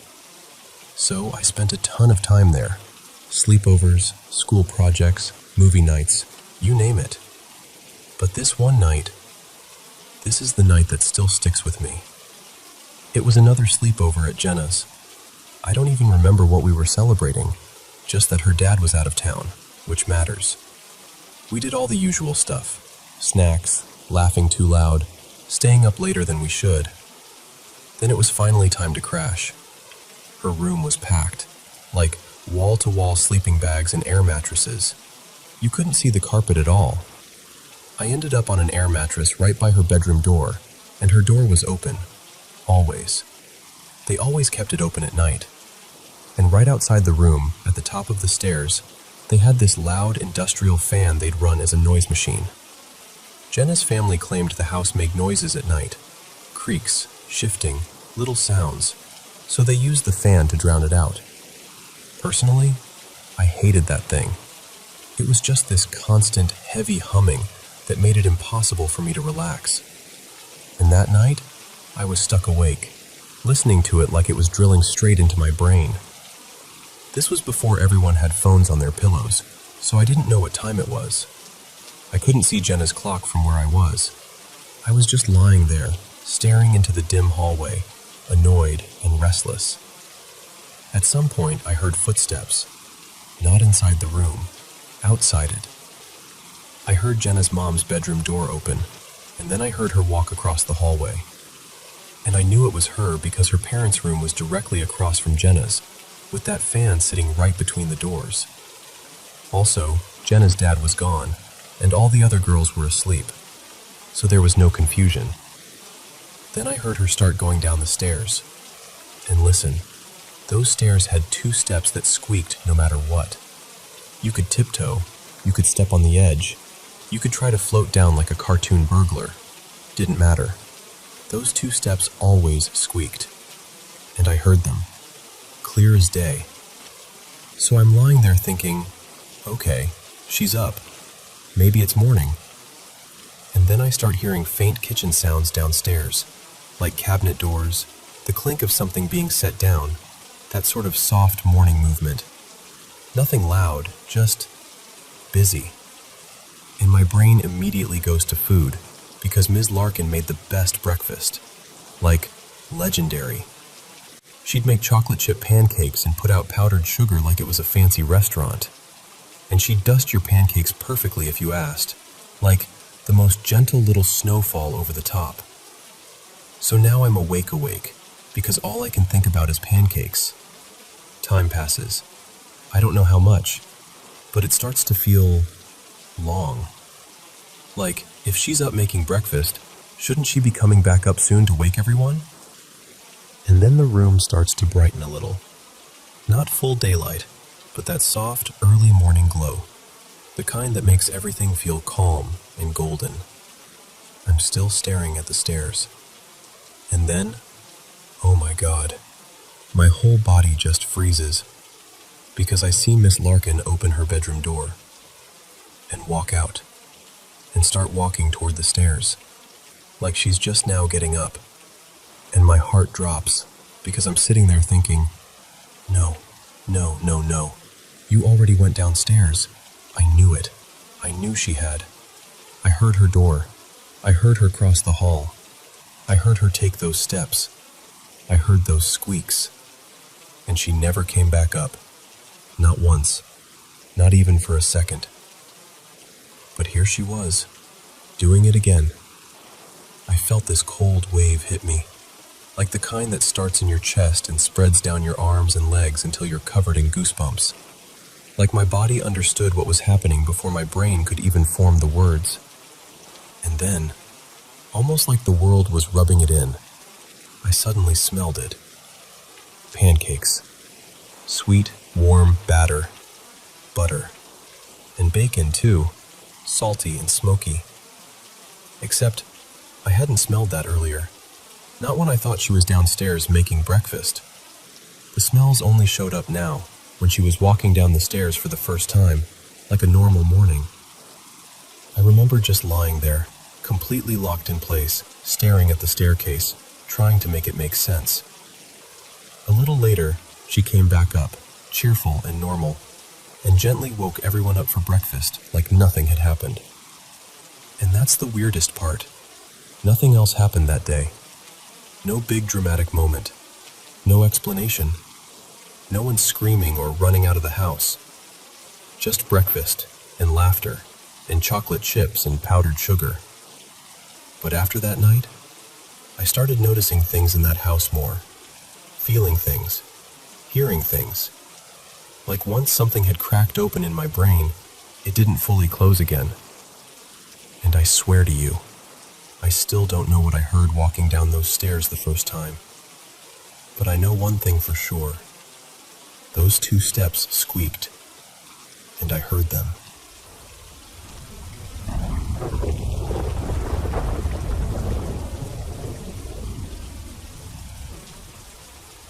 So this happened in late February, and I can still remember how the air felt up there. Too quiet, like the building was holding its breath. I was working my evening shift at the school, and I decided I'd knock out the upstairs first. I always tried to do that, honestly.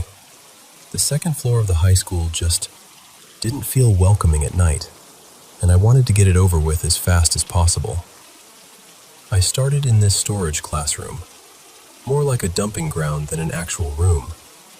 A few old desks were shoved in there, plus a bunch of computer junk and tangled cords and boxes. I'm sweeping, trying to stay focused, when I hear footsteps in the hallway. Not little creaks, not the building settling. Actual footsteps, steady, like someone was walking with purpose, coming from the far end of the hall. Here's the thing. My only co-workers that night were down in completely different areas. Nobody was supposed to be upstairs with me. So I go to the doorway, peek out, and the footsteps are still there, but the hallway is empty. No one. Not a single person. My stomach just dropped. I didn't even think. I backed into that storage room and pulled the door mostly shut, like that would somehow fix it. It was still light outside, so there was daylight spilling in through the classroom windows, which helped a little, but not enough. I stood there for a minute, broom in my hand, listening way too hard, trying to convince myself I'd imagined it. And that was just the start of the night. A while later, I moved a couple rooms down the hall. I had my earbuds in, music going, trying to keep myself calm and distracted, when I heard this sharp little ringing cut right through my playlist. It was quick, like, ding ding ding ding ding. I pulled one earbud out because it was loud enough to feel wrong, like it didn't belong. And the second I did, it happened again. Same sound, same fast little burst, coming from the back right corner of the room. There were tables over there with computers on them, like a tiny computer lab setup. I stared at that corner like it was about to explain itself. I didn't see a bell anywhere, but apparently there was an old school bell stored in that room, maybe shoved in a box or buried under something. Still, it didn't sit right, because it didn't sound like something shifting or falling. It sounded like something ringing it on purpose. By around 6:30, I had to head back upstairs again, because my manager, Devin, decided it was a great time to hand me a job that wasn't even part of my usual routine, wiping down windowsills, which I almost never have to do. And of course, the room I got sent to? Yep, the bell room. By then, I was absolutely wiped. I was 16, had been at school all day, and I was taking this welding class that just drains you in every way possible. Mentally, physically, everything. All I wanted was to finish my shift and go home. So I'm wiping down the windowsills, trying to keep my eyes on what I'm doing, when the bell goes off again. That same quick burst of ringing. But right as it rings, I hear something else. Something worse.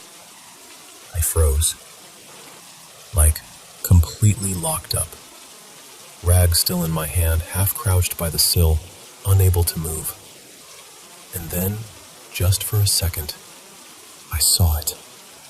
This small, dark shape, like a little black shadow, darting past the doorway and down the stairs. It moved too fast to make out details, but I saw it clearly enough to know I wasn't imagining movement. I stayed in that room afterward, just sitting there, trying to breathe normally again. It took me a solid 10 minutes before my body would cooperate, before I could stand up and feel like I could actually walk. Once I finally did, I got downstairs, signed out for the night, and left as fast as I could without looking like I was running. And yeah, that's one of the nights from February that I'll never forget. I still work that job, and I'm not gonna lie, I've gotten a little less jumpy over time. But that night, that one stayed with me. And if you ever want to hear more of the weird stuff that's happened there, I've got plenty.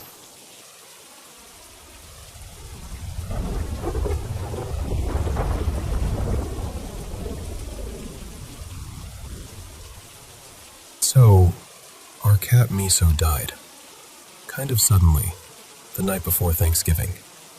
We knew she was old, like, we're guessing she's around 17 or 18 old. And the vet had warned us there were issues, mostly her spine and arthritis, but also her heart. Still, even when you know all that, you don't really expect them to be gone that fast. But that night, she passed at home. We did what you do when you're trying to make something unbearable feel a little more human. We wrapped her up, said a few shaky words, and we buried her in the backyard. It was quiet, cold, and honestly, it felt unreal, like my brain couldn't quite accept that she wasn't going to walk back into the room. And then two strange things happened. Not movie strange, just The kind of strange that lands in your chest and stays there. The first thing happened right after we came inside. It was around 2:20 or 2:30 in the morning, and we slid the glass door shut behind us.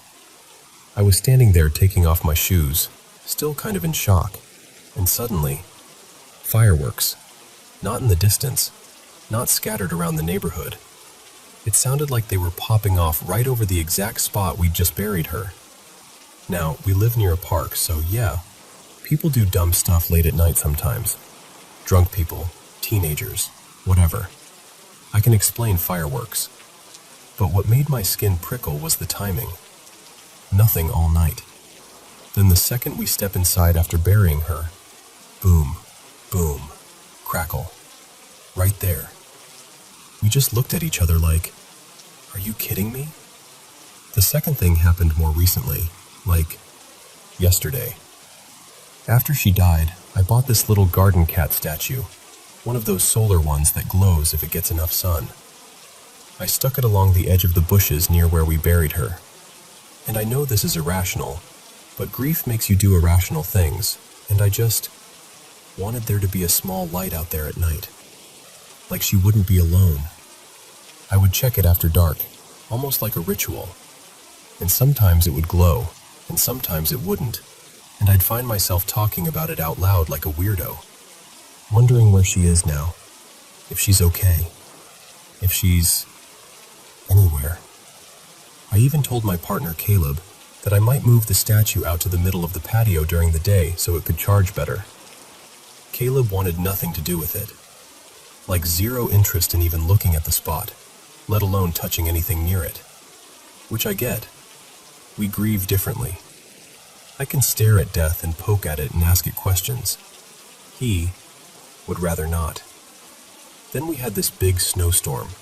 Wind, heavy snow, the kind that makes everything creak and scrape. And after that, I looked out the window and I noticed something that made my stomach drop. The statue had moved, and not in a way that made any sense. So picture this. Where I had placed it originally, the bush line dips inward, kind of like a shallow pocket. I'd set the statue between two small pale stones to keep it steady. The actual grave spot, where Miso is, was a slightly raised mound a couple feet away. The statue was no longer tucked in that little pocket. It was now 2 feet closer, sitting smack in the center of the mound, perfectly placed, like someone had lined it up on purpose. Not tipped over, not half buried, not knocked sideways into the bushes. Centered. And there was even a neat indent in the soil, like it had been pressed down evenly, on both sides, like by hands. That's what got me. The weather can move stuff, sure, but weather doesn't move something and set it down like it's making a decision. Wind knocks, snow slides. Nature is messy. This was deliberate. So of course my mind went to the worst place first. Who is coming into my yard? And then the thought I didn't want to have showed up anyway. What if it was her? I know how that sounds, I do. And I'm not even saying I believe it exactly. But grief is this weird doorway where your brain is both brutally logical and completely open to impossible things. So I stood there, with this statue planted right on top of where we buried her, and I had this rush of questions that felt ridiculous and also unavoidable. Is it a hello? Is it, I'm okay? Is it, I don't want it over there? Is it anger? Is it comfort? Is it nothing? I don't have answers. I really don't, and I'm not pretending I do. I put the statue back where it was originally, along the bushes, because that's where it makes sense practically, and it looks nicer there. But I'll tell you this, if it moves again, especially if it ends up centered like that again, I don't know what I'll think. Because I truly don't believe we have a creeper sneaking into our yard in a quiet, safe neighborhood just to reposition one little solar cat statue. And at the same time, I can't explain how it ended up like that. All I know is it rattled both of us, like deep in the nervous system. And maybe it's nothing. Maybe it's just chance and weather and my grief looking for patterns. But she was family. She'd been with us for so many years, over a decade of routines and naps and tiny ordinary moments that add up to love. And it wouldn't totally shock me if some piece of her lingered. Even if it's just in us. Even if it's just in the way I still look out into the yard at night, hoping that little light is on.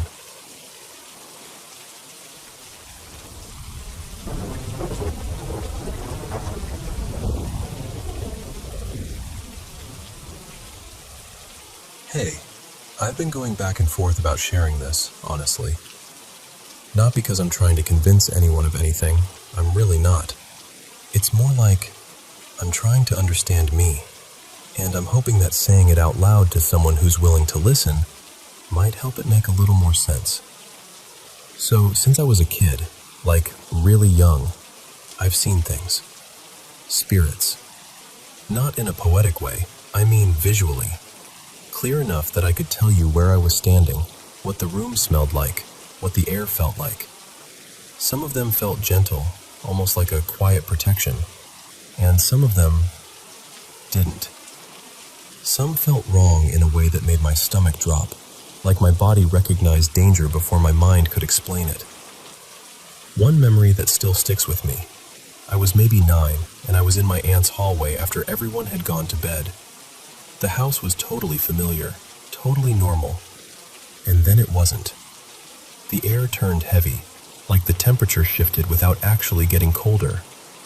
And I saw someone, not anyone I knew, just standing there like they belonged. I remember my skin prickling, like every nerve woke up at once. I didn't scream. I couldn't. I just stood frozen, and it felt like that moment lasted forever. Even now, I can feel it in my chest when I think about it. As I got older, it changed. I don't always see things the same way anymore. Not as often anyway. But I sense them. It's like walking into a room and immediately knowing something's occupied, even if nothing's physically there. Like there's an atmosphere that doesn't match the space. Sometimes I'll be fine 1 second, and the next I'll feel this pressure behind my eyes, or this buzzing along my arms, and I'll just know something is nearby. And on top of that, I feel people's emotions so intensely it's hard to explain without sounding dramatic. It's not just empathy. It's like their feelings move into my body and set up camp. If someone's grieving, it hits my chest like a weight. If someone's angry, it's sharp, like heat crawling up my neck, like I want to run or fight and I don't even know why. And joy. Joy can be so bright it makes me almost dizzy, like a sudden rush of something electric. But the thing is, it doesn't feel like a choice. It's not like I decide to tune in. It just happens, and sometimes it's exhausting in a way I can't even describe.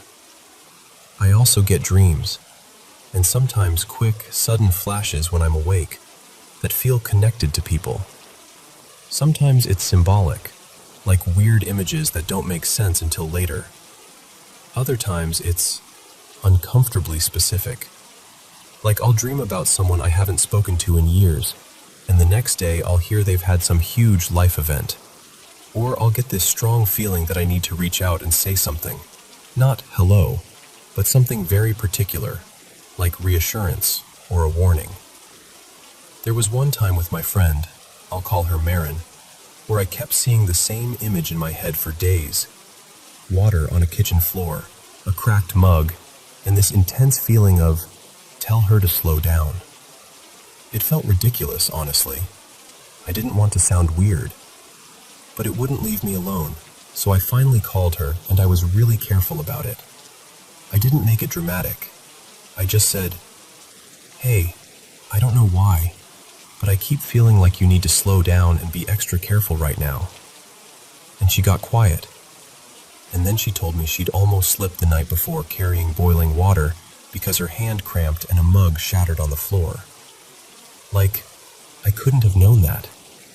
And moments like that mess with my head, because what am I supposed to do with that? Because none of this feels controlled. I'm not training it. I'm not trying to tap in. I'm not sitting down like, okay, spirits, let's chat. I don't practice anything. I don't seek it out. If anything, I've spent years trying to ignore it, or rationalize it, or push it into a box so I can just be normal and get through my day. And that's the thing. It doesn't feel powerful. It feels confusing, isolating, like carrying around a radio that turns on by itself, blasting things you didn't ask to hear. And I'm not here asking if that makes me psychic or special. That framing doesn't sit right with me. I'm not trying to claim anything. I'm just asking if anyone else has experienced something like this. Seeing presences when you're fully awake, feeling energy shifts, absorbing emotions like they're your own, having dreams that line up too closely to brush off. I'm genuinely open to different perspectives, spiritual, psychological, skeptical, as long as it's respectful. I'm not looking for someone to laugh at me or tell me I'm making it up. I'm looking for people who can help me make sense of something that's been part of my life for as long as I can remember. And if anyone wants me to go deeper into specific experiences, I can. I've got plenty of stories. I guess I wanted to start here.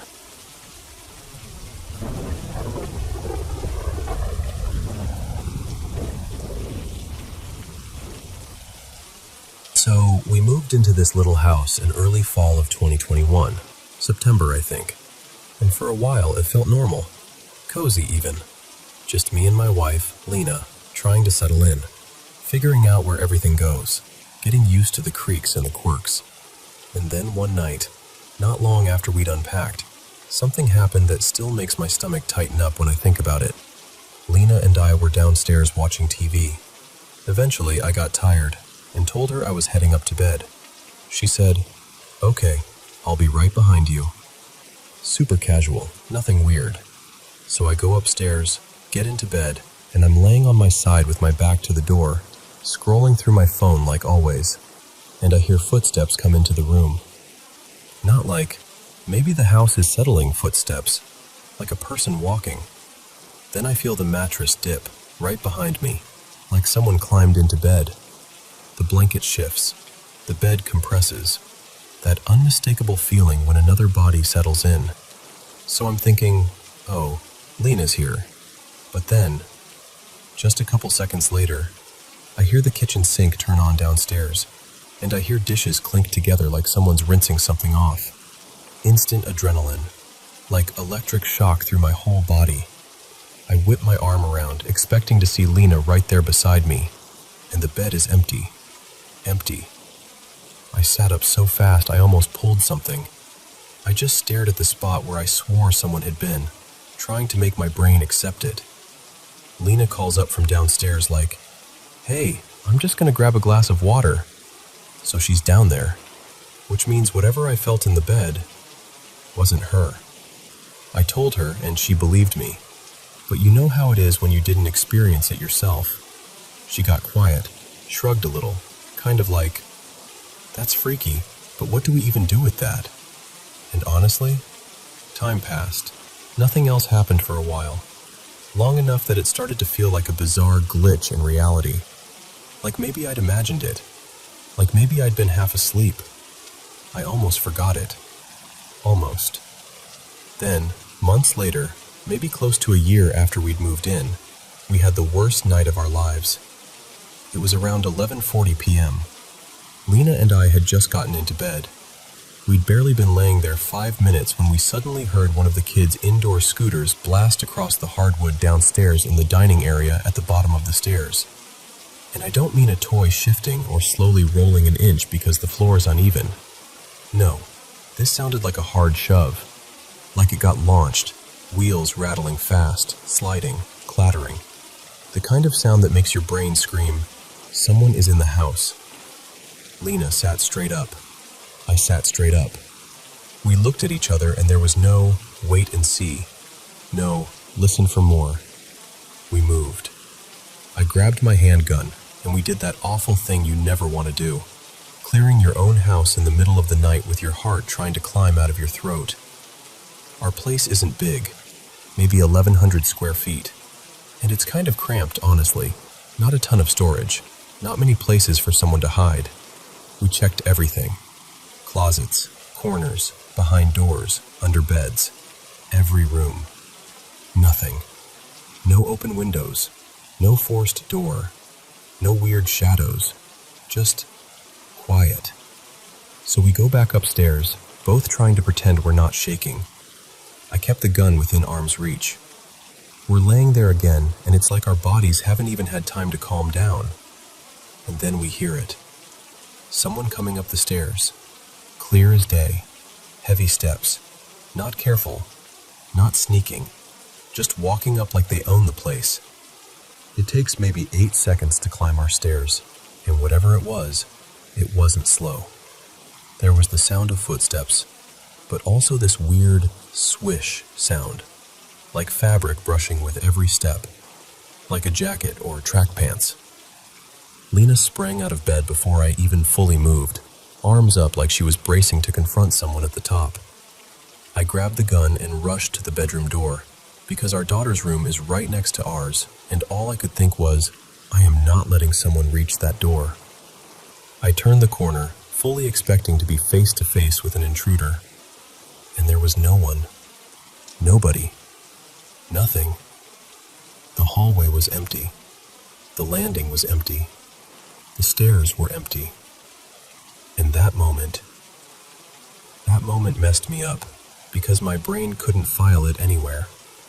There is no version of reality where something makes that kind of noise, coming all the way up the stairs, and then simply isn't there. Also, I know my house. Like, know it. I work from home. I'm here constantly. Every step has its own squeak. Every board talks. If someone had sprinted back down, I would have heard it. If they'd moved into another room, I would have heard the floor complain about it.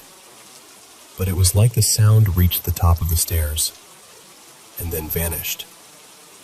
We cleared the house again, faster, more frantic, lights on everywhere. Still nothing. We even debated calling the police, but how do you explain it without sounding unhinged? Hi, yes, we heard someone run a scooter and then climb our stairs, but there's no one here. Like, come on. So I stayed downstairs on the couch with every light blazing, gun in hand, just sitting there in this tense, miserable silence. Probably 40 minutes, maybe longer. Eventually, exhaustion won. We went back up, but this time we closed the baby gate at the top of the stairs. Not because we thought a baby gate could stop a grown adult, but because if someone did come up again, they'd have to mess with it, and we'd have a second of warning. About half an hour later, I hear noise from the small office across the hall. At first it was like a hum, then a sharper mechanical sound, like something powering up. I got out of bed and walked toward the office door, and the sound got louder. Not subtle, not imaginary. I ran back, grabbed the gun again, and got Lena. We yanked the office door open, and my laser cutter exhaust system was on. Not only the internal fan, also the external exhaust fan, cranked up to full. And here's what matters. I hadn't touched that setup in months. And these aren't touch screens or voice commands or something. They're physical switches. The external fan requires multiple button presses to ramp up speed. In the years I'd owned that equipment, it had never once turned on by itself. That was the moment Lena and I just stood there, staring, and I could feel my whole sense of safety collapse. Because now it wasn't just a sound. It wasn't just a weird moment in bed. It was something interacting with the house. 3 back-to-back incidents. Scooter, stairs, then that exhaust system, flipped a switch in me. It made me revisit every strange noise we'd brushed off. Every odd feeling. Every probably nothing. And then I did one last thing that messed me up even more. I went digging through my phone trying to figure out when that first bed incident had happened. I don't know why. Curiosity, I guess. Maybe I wanted to prove it to myself that it was real. And when I finally pinned it down, it landed on December 21st, exactly 1 year before the night of the scooter and the stairs. That timing hit me like a punch, like the house was keeping its own calendar. And the worst part is not knowing, not having a clean explanation. That uncertainty eats at you. We told our next-door neighbors, older couple, been there forever, like 5 decades, and they got strangely quiet and said something like, "Well, years back, a woman who lived in your house disappeared." They weren't sure on the exact year, maybe 2006, 2007, but they said it like it was old neighborhood lore, like everybody knew something happened, but nobody talked about it. I don't know if it's connected. I don't know if I even believe in that kind of connection, but it's the only thread I've got. And now, it's mid-December again, and I can feel myself getting tense, like my body remembers before my brain does. I put up 2 indoor cameras, one in the kitchen aimed down the hall toward the living and dining areas, so it can catch anything moving toward the stairs, and one at the top of the stairs. Part of me wants to prevent anything from happening, and part of me is terrified that if something happens again, the only way anyone will ever believe it is if I catch it on video. I've told people this story and joked that they're welcome to spend the night. Nobody ever takes me up on it, and honestly, I don't blame them. But if you've got any suggestions, any way to feel prepared without feeding the fear, please tell me. Because I can already feel the date creeping closer, and I hate that my own house has a countdown in my head.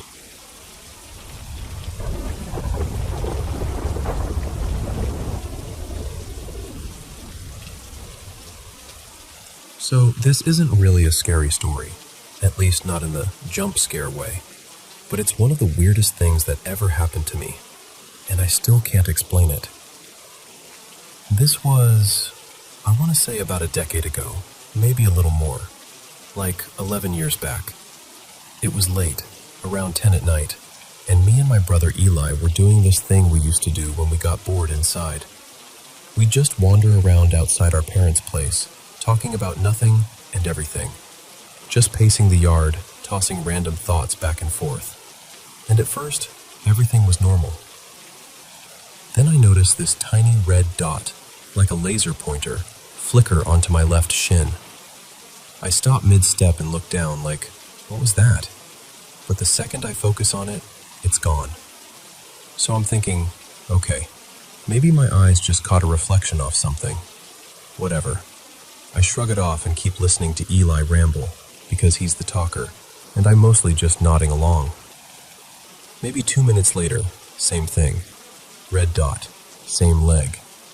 This time I do a sharper double take. Now I'm scanning the yard like, alright, who's messing with me?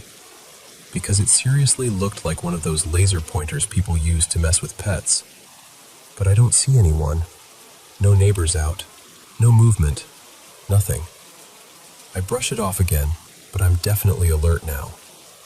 And then it happens again, only this time it flashes on my stomach. I look down and gone. That's when I finally interrupt Eli and go, "Dude, is someone out here aiming a laser at me or something? I keep seeing this red light." He stops talking and looks around, kind of squinting into the dark, and he's like, "No, I don't see anyone." But at this point, I'm not letting it go, because now it's happened too many times to be nothing. So I start slowly scanning the perimeter of the yard, like maybe someone's hiding behind a tree or a fence. And then I start noticing the red light on the ground. Except here's the part that messed with me. Every time I looked directly at it, it would vanish, like it didn't want to be seen head on. And it wasn't always just a dot anymore. Sometimes it looked like a little circle, maybe the size of a coin, and once it even had this faint halo around it, like a ring. So I'm crouching a little, searching the grass, and Eli's kind of behind me, confused, trying to figure out what I'm reacting to.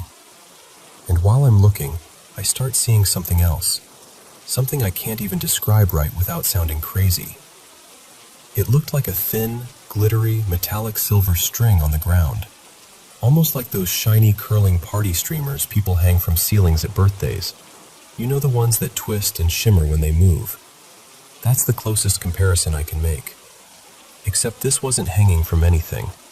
It was just there, low to the ground, like a little shimmering strand. But the second I tried to focus on it clearly, gone again. Like it slipped out of view the moment my brain tried to lock onto it. Then the red light comes back, hard. Not just once. It's hitting different parts of me rapidly. Leg, forearm, stomach, chest, like someone was flicking it around on purpose. And I snap. I'm like, Eli, what the hell? It's on me. It's literally on me right now. What is going on? He can tell I'm actually panicking now, like my voice has that edge to it, and he's telling me to calm down. But he's also looking around more seriously now too. And then, this part gives me chills even thinking about it. We both turn at the same time, like perfectly in sync. No idea why. We just both shifted our bodies and looked toward the ground behind us. And there it was. An orb. It was hovering around knee height, maybe 2 feet in front of us.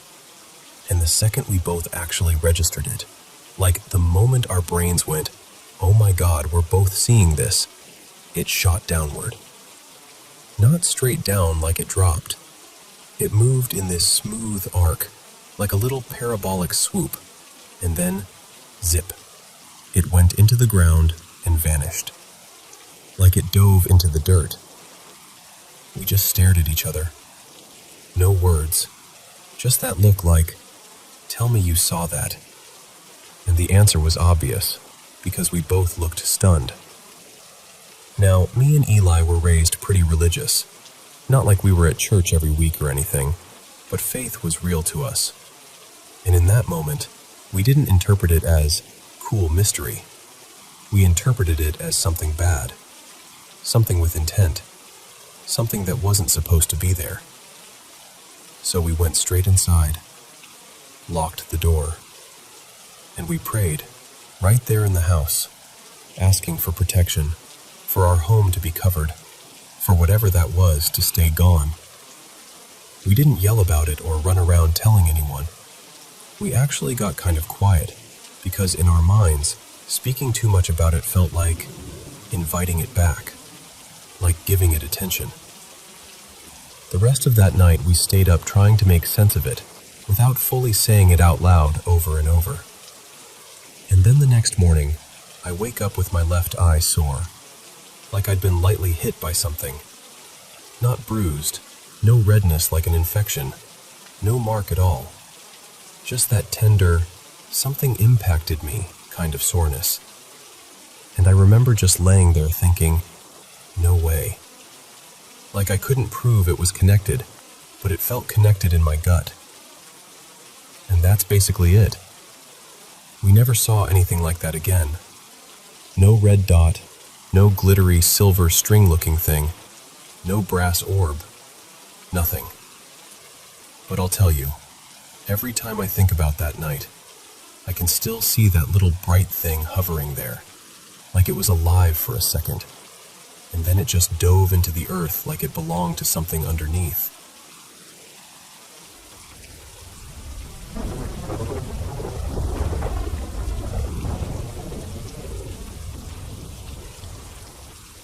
Okay, so I need to give you a little context first, because otherwise this is going to sound completely unhinged. I've lived in this rental for about 5 years now, still here, and I swear, everything weird in my life started the moment we moved into this place. Not in my childhood home, not in any creaky old house stereotype, not even when we visited relatives in older buildings. Just here. Only here. And the house has history. Like the kind of history you can feel if you stand still long enough. It used to be trashed and occupied by squatters, and there was a police raid at one point. There's literally a repaired section of ceiling where they came down through it. It's patched up now, but you can still see it if you know where to look. It's like the house has a scar. Anyway, the first time I ever saw something, I was a kid. Little enough that I still played on the floor with plushies and didn't think twice about it. I remember sitting in my room, just messing around, when I heard footsteps. Not the soft kind. Heavy. Like boots. I looked into the hallway, expecting to see my dad or maybe my brother, but instead, there was this tall figure. I mean, tall. Like 6.5 feet at least. He was pitch black, like someone cut him out of the darkness. And he had this long coat, something like a trench coat, and a wide brim hat. I know how ridiculous that sounds, but that's what it looked like. He didn't rush me or do anything dramatic. He just stood there, like he was checking on me. Then he nodded, slow and deliberate, and he said something. I couldn't make out the words.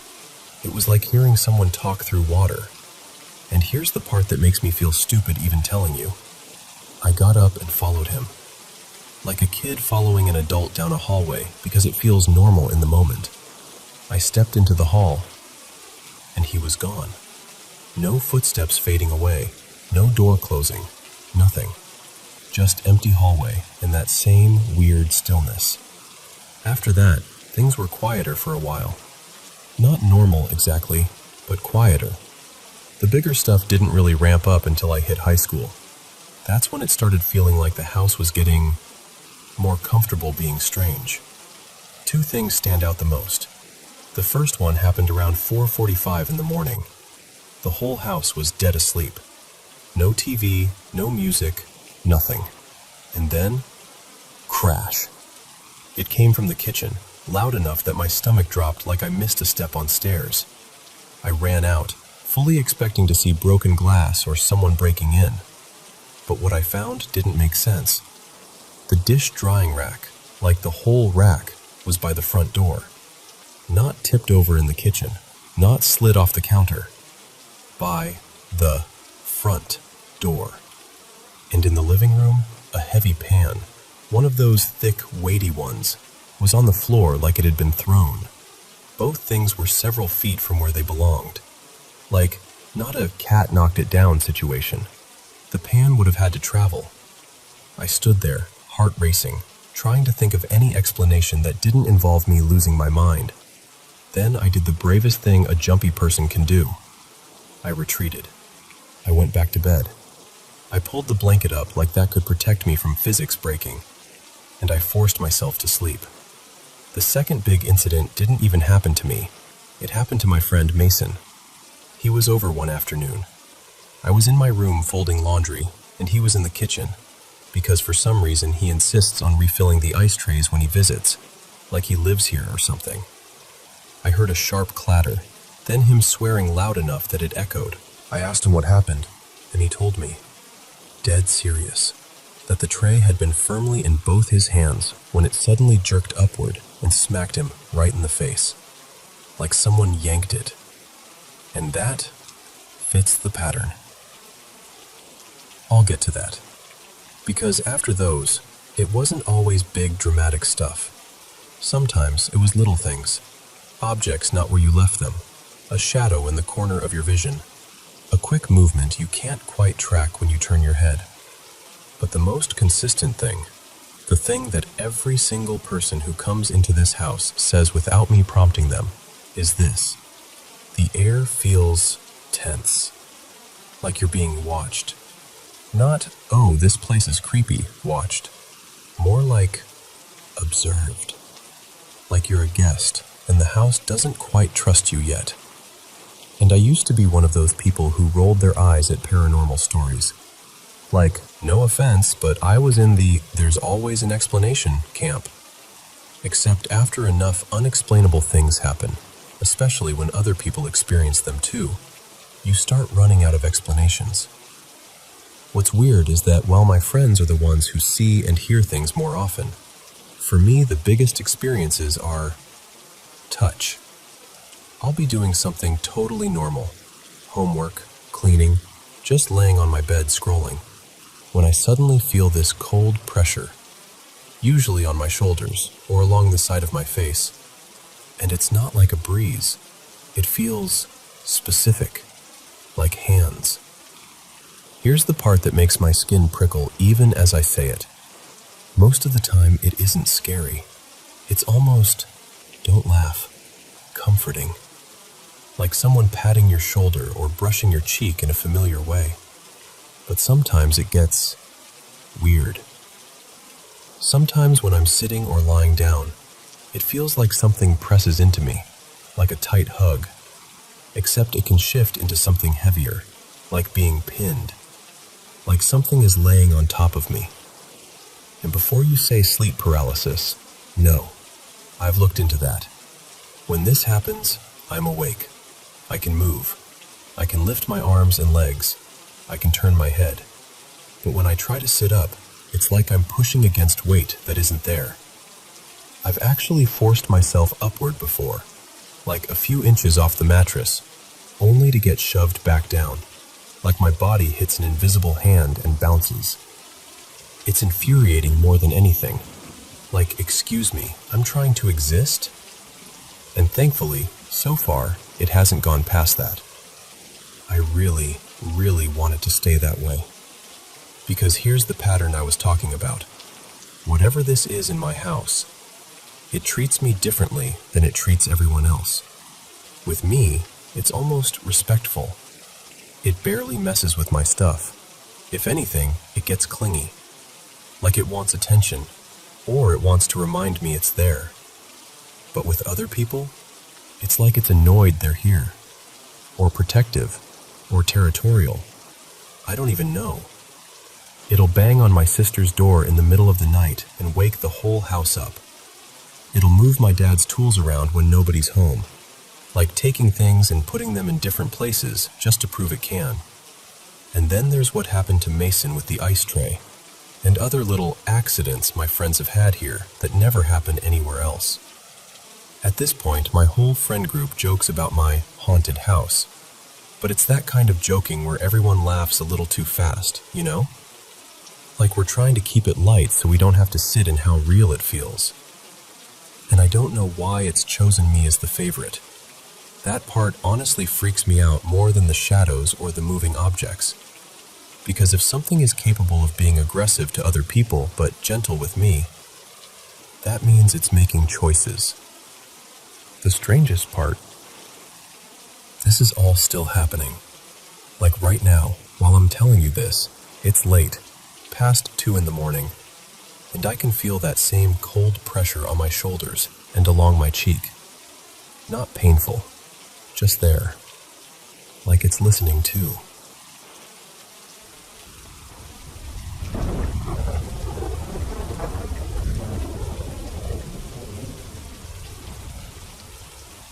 So, hey, let me just start by saying, I'm 17, and I live in Sweden in this old house that's been standing since the 1600s, like really old. The kind of place where the floors creak even when no one's walking, and the air always feels a little cooler in certain corners. My family says the house once belonged to someone well known around here, a privateer named Johann Blom. There's this weird pride people have about it, like it's historic, like it's charming. And yeah, it is beautiful in that antique way. But living in it is different. I've been here basically my whole life. And when I was about 7, things started happening that I didn't have words for. In my room back then, I had this tall bookshelf that I kept my comics and school stuff on. And I swear to you, books would end up on the floor like they'd been shoved out. Not like, oops, it slipped. Like something cleared them off. I'd come back from dinner and see 2 or 3 lying open on the rug, pages spread like they'd been thrown. I also had this old tiled stove in my room, one of those big ceramic ones. And at night, I'd hear this scraping sound from inside it. Not crackling, not settling. Scraping. like something dragging fingernails against stone. Sometimes, when I was home alone, I'd hear movement in the hallway, soft steps, like someone barefoot, and faint voices like they were in another room talking low. I'd freeze and listen, hoping it was the TV or the pipes or anything normal. And it went on for years. Not every day, but often enough that you start adjusting your life around it without realizing. For a long time, it was mostly just me experiencing it. And then, it wasn't. My little brother and my mom started noticing things too, hearing things, seeing things. The moment that still makes my stomach tighten when I think about it happened when my grandma was visiting. Everything was totally normal. We were sitting around, laughing, talking, just a calm evening. Then my brother suddenly went quiet, like someone turned him off. He stared down at the table and said, very plainly, "Maya is gone." Maya was my grandma's best friend. Everyone instantly reacted like, "What is wrong with you?" My parents snapped at him for saying something like that. Grandma looked offended and confused and, honestly, kind of hurt. And then her phone rang. It was Maya's husband. He told her Maya had just died. And the thing is, this wasn't some "she's been sick for weeks, we were expecting it" situation. It was sudden. And my brother had no way of knowing. Like, physically, logically, no way. The room went quiet in this really heavy way, and I remember staring at my brother like I didn't recognize him. When I got older, around 14 or 15, I started trying really hard to be rational about everything. I wasn't hearing as much anymore, and I didn't want to be the kid who believes in ghosts just because the house is old. So I told myself it was imagination, or stress, or just the house settling. But still, sometimes I'd see the chandelier swing just a little, like someone brushed past it. Sometimes I'd hear footsteps on the stairs when no one was there, and I'd just force myself to shrug it off. Then I started dating my girlfriend. Well, now she's my ex, but at the time she was the first person outside my family who spent real time in the house with me. That's the only way I can describe it. Like the house noticed a new person and decided to react. It wasn't subtle. It affected almost everyone. Except my dad. My dad doesn't believe any of it. Even if something happened right in front of him, he'd find a way to make it our fault. Like we set something up. Like we were exaggerating. It was exhausting. The first time my girlfriend came into my room, she stopped near the doorway and said she felt weird, like suddenly dizzy and sick. She literally told me, "I felt fine until I walked in here." She said it felt like she wasn't supposed to be there, like she was being watched. Not in a normal, nervous meeting the parents way, but like there was someone else in the room with us. After a few minutes, she asked if we could go somewhere else. I didn't want to. I was stubborn and also kind of embarrassed, like I didn't want to admit something was wrong with my room. So we stayed. Not long after that, she suddenly ran to the window and threw up. Like, violently. It wasn't, "Oops, I feel nauseous." It was full on. At first we tried to explain it. Maybe she was anxious. Maybe she hadn't eaten. Maybe it was something random. But it kept happening. Every time she was in that room, she got sick. Every single time. And the weird part was she was totally fine in the rest of the house. We could hang out in the kitchen, the living room, even the hallway outside my room. Nothing. But the moment she stayed in my room too long, she'd get pale and shaky, and then, yeah.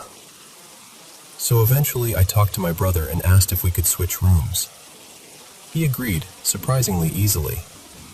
Like maybe he didn't want to be near that room either. When my mom asked why I wanted to swap, I told her what my girlfriend had experienced. And I asked her, kind of carefully, if there was anything else about the house or that room that I didn't know. and she got this look, like she'd been waiting years for someone to ask. She told me that when she first moved in with my dad, she felt the house had this strange heaviness. And one time in the bathroom, she saw towels, not falling, not hanging wrong, sticking out into the air, like something invisible was pinching them in the corner and pulling them outward, like a hand stretching fabric. She asked my dad if anything like that had happened to him. He basically laughed it off. Then she told me something that I had no memory of. She said when I was about 4 or 5, I woke up crying and told her I'd had a nightmare about a headless man with an axe in the bathroom. Like I described it in detail, him coming toward me, killing me. She said it freaked her out because I was so little, and I talked about it like it was real. I didn't remember any of it. But after she told me, the dreams came back. For weeks, I kept dreaming about that bathroom, that same feeling, that same shape, like my brain had been reminded of something it wanted to forget. After we switched rooms, my girlfriend stopped getting sick, completely. And the old room got quieter too. Not totally dead, but calmer. Back when it was my brother's room, there was only one thing I clearly remember happening in there. Me and my mom were sitting and doing something simple, coloring or drawing, when a lid from a mug launched off a shelf and hit the floor right between us. Now I've been in my new room for about 2 years, and most of the time it's fine. Mostly. But I still get that feeling sometimes that I'm being watched. Like there's a presence just outside the edge of your vision. And the most recent thing, I still don't have an explanation for it. One morning, I noticed the word hello written on the outside of my window. Outside. And the creepy part is, you can't just walk up and do it. The bushes are high and thick right under the window, and the window itself is up enough that you'd have to be standing in a really awkward place to reach it. Like you'd need a ladder, or you'd need to be inside the bushes. There was no ladder, no footprints, nothing obvious. Just that word. Like someone wanted me to know they'd been there. And honestly, that's what gets me the most. Not the noises or the books or even the dreams. It's the feeling that whatever it is, if it is something, doesn't just happen randomly. It notices. And sometimes it answers back.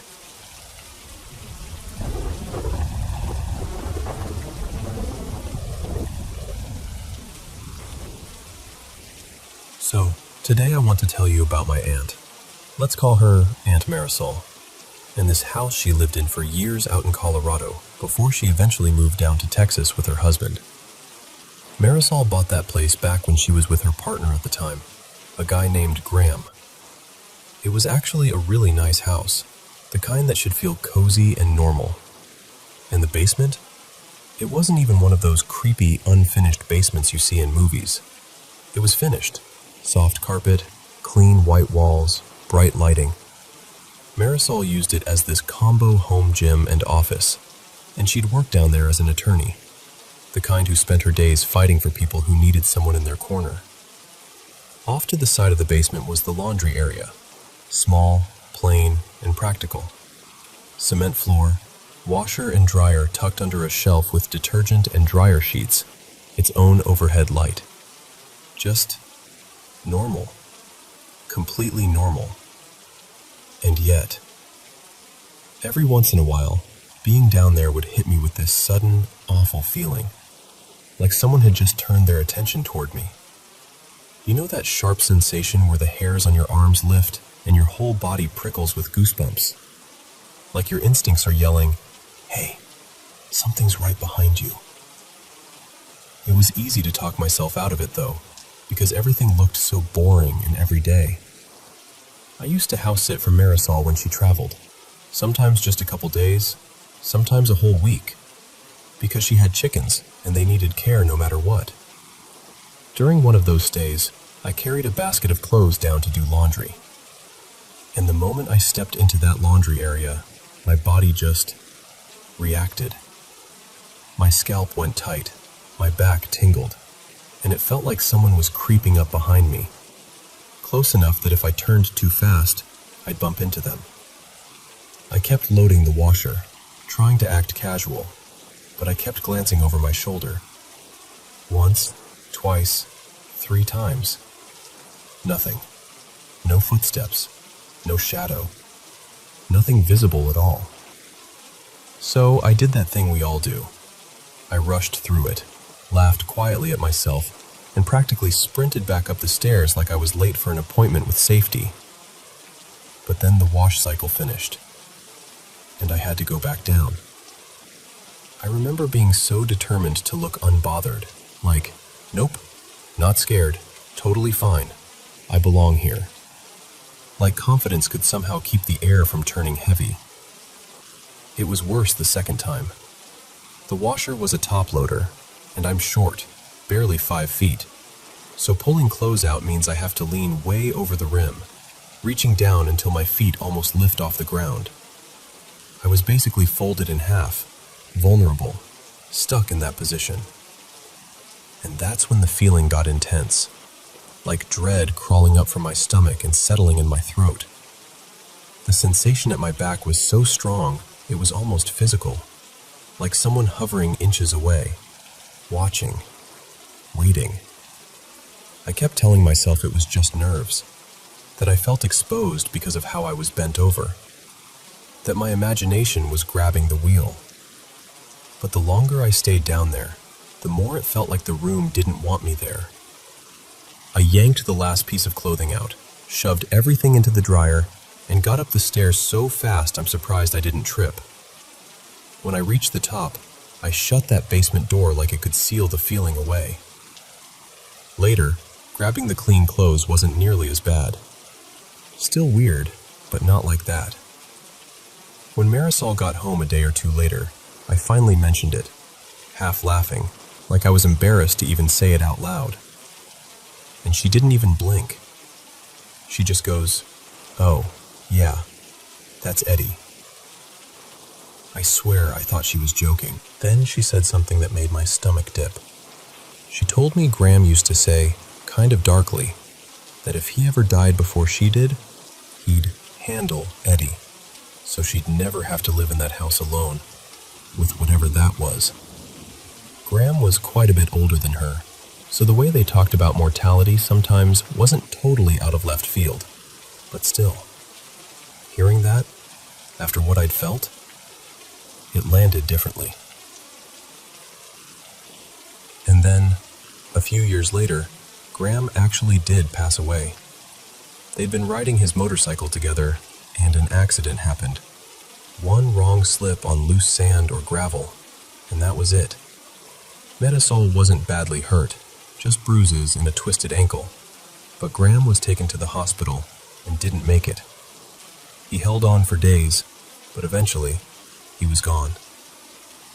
A little while after she came home, Marisol told me something I still get chills thinking about. She said she was in the living room when she heard these heavy noises upstairs, in her bedroom directly above her. Not just a creak or a bump. It sounded like a full-on fight. Loud thuds, rattling, the kind of chaos that makes you picture furniture shifting and bodies slamming into things. And here's the part that made it eerie. Graham had trained in martial arts for years. He moved with that grounded, powerful kind of energy, even when he was just walking through a room. Marisol waited until the noises stopped, then went upstairs. Her bedroom looked like something had happened. A couple framed photos and papers that had been neatly stacked were on the floor. The bed, made earlier that day, was rumpled like someone had thrown their weight across it. And after that ugly, watching feeling in the basement was just gone. No more Eddie, no more dread, no more sense of something wanting to feed off fear. Like someone had walked into that house after death and finished some unfinished business. But that isn't even the last strange thing. Because about a year later, I saw Graham. By then, Metasol had started dating someone new, Devin, and he'd moved in with his 2 little boys. I used to babysit them a lot while Metasol worked downstairs, and sometimes I'd be the only adult in the house while she was off in court. One afternoon, the boys were upstairs napping, and I was on the couch reading. The front door was in my line of sight. Hanging on a hook near the door was one of Graham's old flannels, one he'd loved and worn constantly. Metasol kept it there, and sometimes she'd wear it herself, like a small comfort she didn't have to explain. I glanced up from my book, and there he was. Graham, full color, solid, completely real-looking, standing by the door. He was wearing the flannel that had been hanging there, and he was leaning forward, pulling on a shoe like he was getting ready to head out. I blinked hard, because I expected him to disappear the second my eyes reset. But he didn't. He stayed. For a moment, we just looked at each other. And it wasn't scary. It wasn't threatening. It was quiet. Familiar. Like he was checking the place. Checking her. We gave each other the smallest nod, like, yeah, I see you. You see me. And then he was gone. Not fading. Not turning away. Just there one second and not there the next. That night, I told Metasol over dinner, and her eyes did that thing where sadness and love mixed together. She said she'd never seen him that clearly, but she'd felt him sometimes, like the bed dipping, warmth against her back, like someone lying down behind her the way he used to. She said she felt him less now that Devin and the boys were part of the home, but not in a bad way. More like he was relieved. Like he'd wanted her to keep living, keep loving, keep building something after him. Not like a haunting. More like a hand on your shoulder. A gentle reminder that love doesn't always leave just because someone does.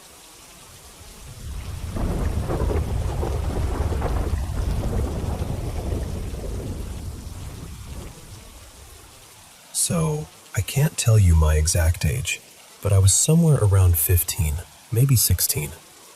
Back then, I was living just outside Boulder, in a small Colorado town where the air always felt a little too crisp at night. I spent a ton of time at my best friend Jules's place. She lived with her mom, Dana, in this long, older mobile home that always smelled faintly like laundry detergent and craft glue. When I first started coming over, they had someone renting their extra room. But once he moved out, that room turned into this chaotic craft storage universe. I'm talking towers of fabric, yarn that had escaped its skeins like it was making a break for freedom. Loose buttons everywhere, like the room itself was mid-explosion. Then one weekend, Dana decided she'd had enough. A few days later, she proudly showed me what she'd done. And honestly, it was impressive. The room looked completely different, like magazine different. She'd put in a twin bed with a squeaky metal frame, set up this old chunky TV that looked like it belonged in the 80s, and even organized all her supplies into neatly labeled bins and drawers. It had its own little bathroom too, which felt wildly luxurious compared to the couch or the floor of Jules's bedroom.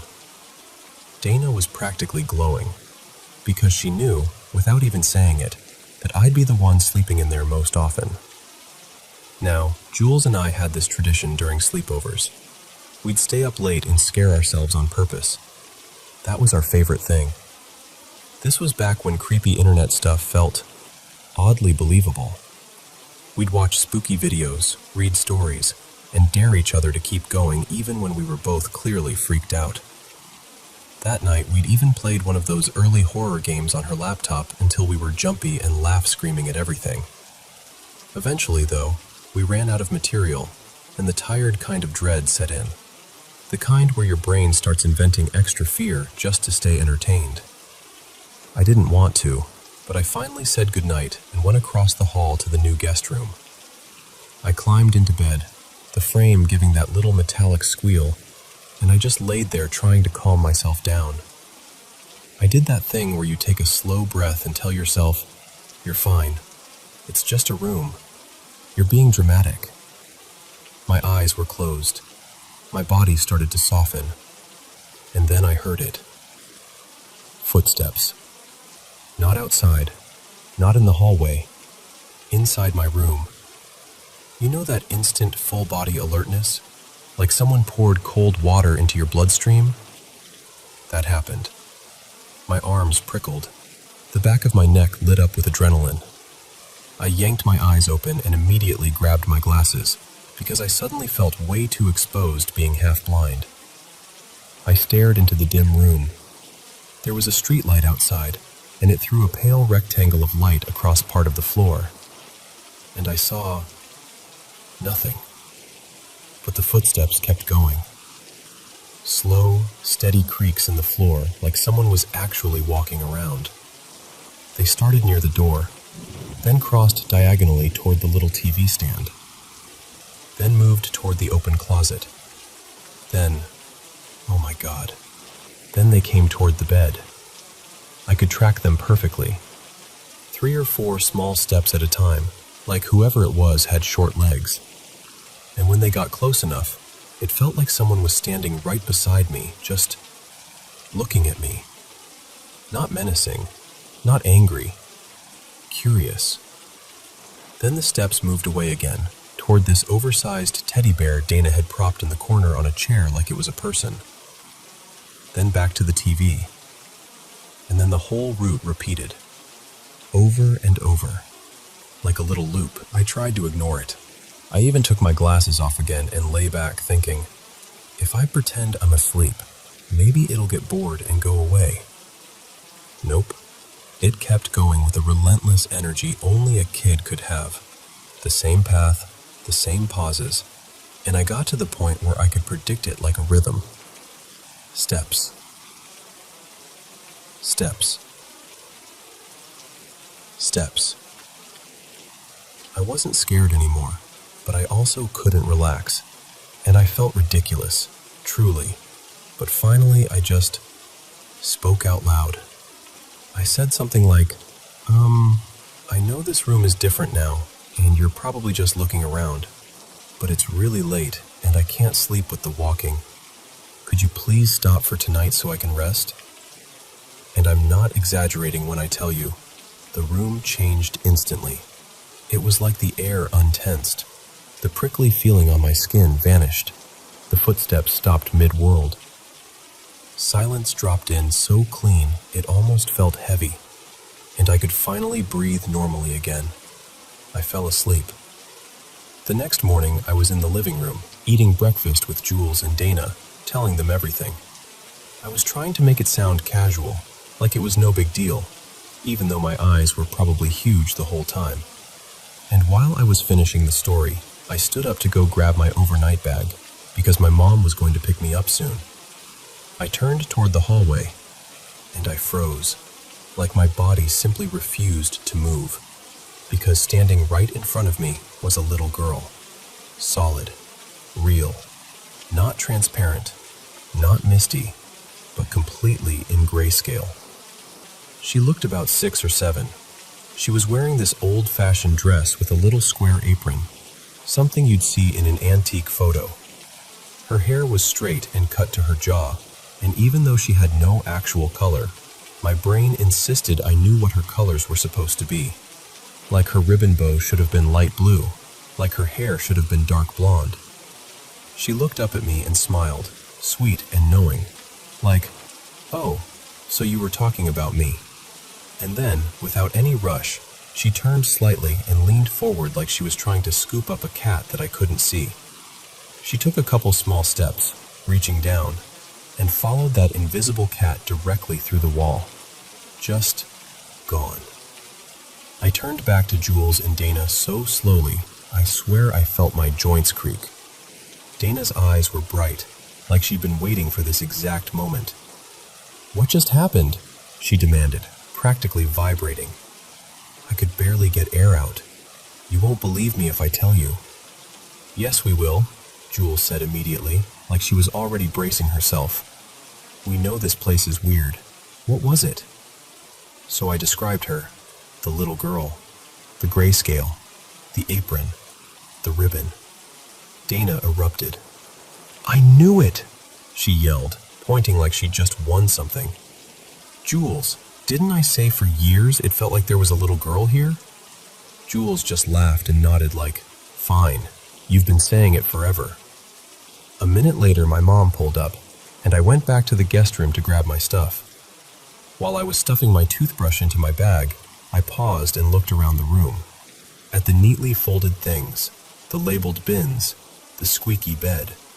And I said, quietly, to the empty air, "You can come visit again if you want, just not in the middle of the night next time." And that's the strange part. I stayed over there plenty of times after that, but I never heard the footsteps again, and I never saw that little girl again either.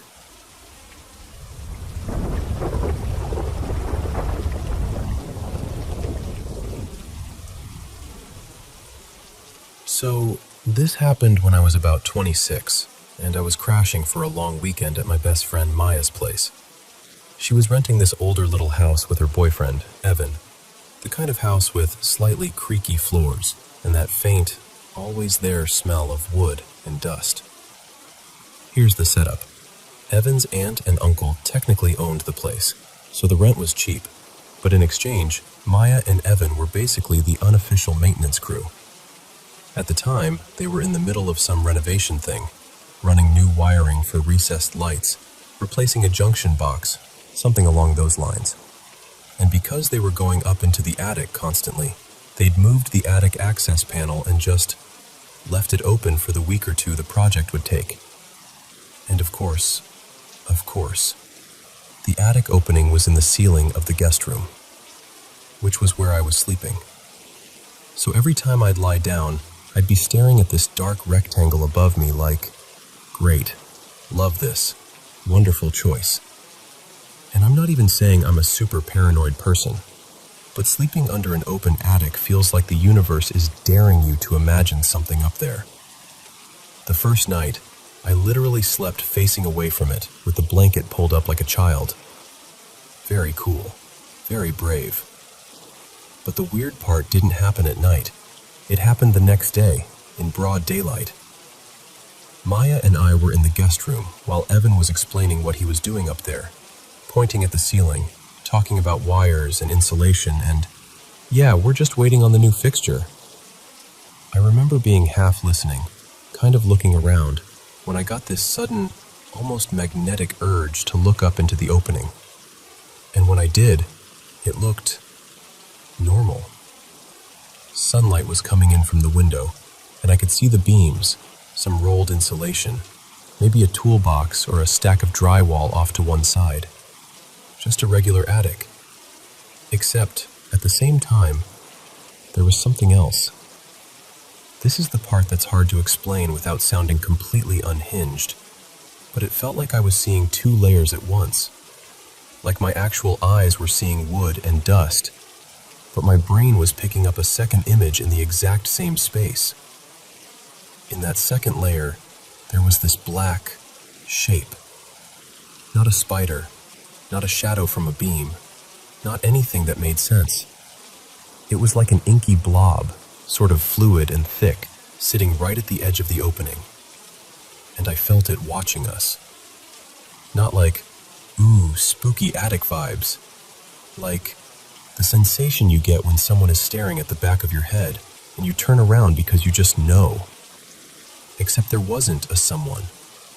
It didn't even feel human. It just felt aware. I stood there staring, trying to force my brain to categorize it. Dust? A trick of light? A weird angle? But the longer I stared, the more solid the other image became. And then it moved. It sort of flowed, like it poured itself from the right side of the opening to the left, hugging the edge in a slow, deliberate way. And then it changed shape. This is the part that made my skin go cold. It formed into something like a head and shoulders leaning over the opening, peering down. There were no features, no eyes, no mouth, nothing. Just matte blackness. But I could tell where its face was, and I could tell it was looking down at us. And then, this is the detail I hate the most. I had this immediate sense that it noticed me noticing it. Like there was a moment of mutual recognition. Like it turned its attention in my direction and went, "Oh, you can see this." I nodded along to whatever he was saying, pretending I was fine, while my brain was screaming, "Do not look up again. Do not look up again." And I told myself all the usual things. It's an attic. People tell scary attic stories. I'm tired. My imagination is running wild. I'm a guest in someone's home. I'm not about to start acting like I just saw a ceiling demon at lunchtime. So I shoved it down. Hard. Until the next day. The next day, Maya and I were in her car, just us, and she got quiet in this really specific way, like she was choosing her words carefully. She kept her eyes on the road and said, "Okay, I've been wanting to ask you something, but I didn't want to say it in the house." My stomach immediately did this slow roll. She said, "How are you feeling about the attic being open in the guest room?" And I tried to play it off. I was like, "It's kind of creepy. I don't love sleeping under it, but it's fine." There was this pause, and then she said, very softly, "Yesterday, I saw you looking up there for a while. Did you see anything? Or feel anything?" And my whole body went hot and cold at the same time, because, listen, I hadn't told her. I hadn't told Evan. I hadn't even told myself I fully believed it. But she was asking so directly that I couldn't really dodge it. So I said, "This is going to sound weird." And then I told her. I told her about the double-layer vision, about the black fluid shape, about it forming into something like a person leaning over the edge. And as I'm saying it, I'm watching her face. All the color drained out of her, like drained. Her mouth went slightly open, and she just stared straight ahead at the windshield. When I finished, she whispered, "No, no, no, no." And I was like, "What?" And she said, "I saw the same thing." My heart started pounding. She said, "The exact same thing. Black, kind of moving like it was liquid, like an amoeba, and it leaned out and looked down at me." Then she glanced at me and added, "And I saw it the same way you just described, like it wasn't normal sight, like it was in my mind's eye." I just sat there, completely nauseous, because at that point, imagination stopped being a comforting explanation. If two people describe the same impossible thing in the same impossible way, what are you supposed to do with that? I tried anyway. I said, "Maybe we both freaked ourselves out. It's an attic. We've watched too many scary movies. Our brains filled in the blanks." And she nodded, but it was the kind of nod you do when you want that to be true and it's not landing. Then she got really firm and said, "Okay, we're not talking about this in the house, not even joking, not even hinting. I don't want to acknowledge it in there. I don't want to feed it, or whatever." And she kind of shivered like she regretted saying even that much out loud. So we dropped it. But that night, when I went back to that guest room, I didn't have the luxury of telling myself it was nothing anymore. Because now it wasn't just my brain being dramatic. Now it was a thing we both saw. And I'll tell you, I don't think I slept more than 20 minutes at a time. I kept my back to that opening. I kept the blanket over my head like it could somehow protect me from an unseen watcher in the ceiling. And the worst part wasn't even fear, exactly. It was the certainty, the sick, quiet certainty that if I looked up at the wrong moment, something might already be leaning over the edge, waiting for me to notice it again.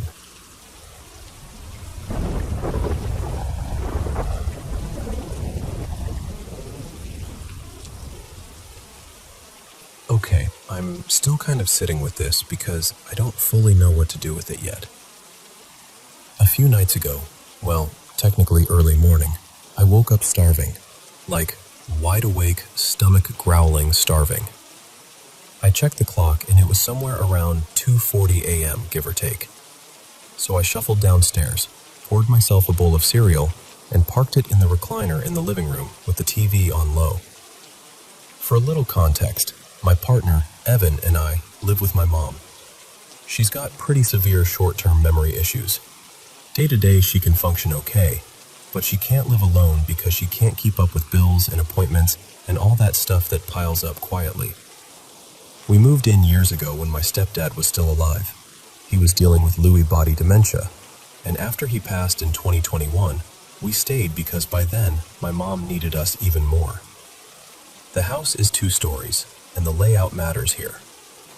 When you're sitting in the living room facing toward the kitchen, like the furniture is set up, the stairs are off to the right. There's a landing upstairs that you can't see unless you're standing closer to the staircase. So there I am, half asleep, eating cereal, minding my business. When I hear my mom's voice, clear as anything, call my name.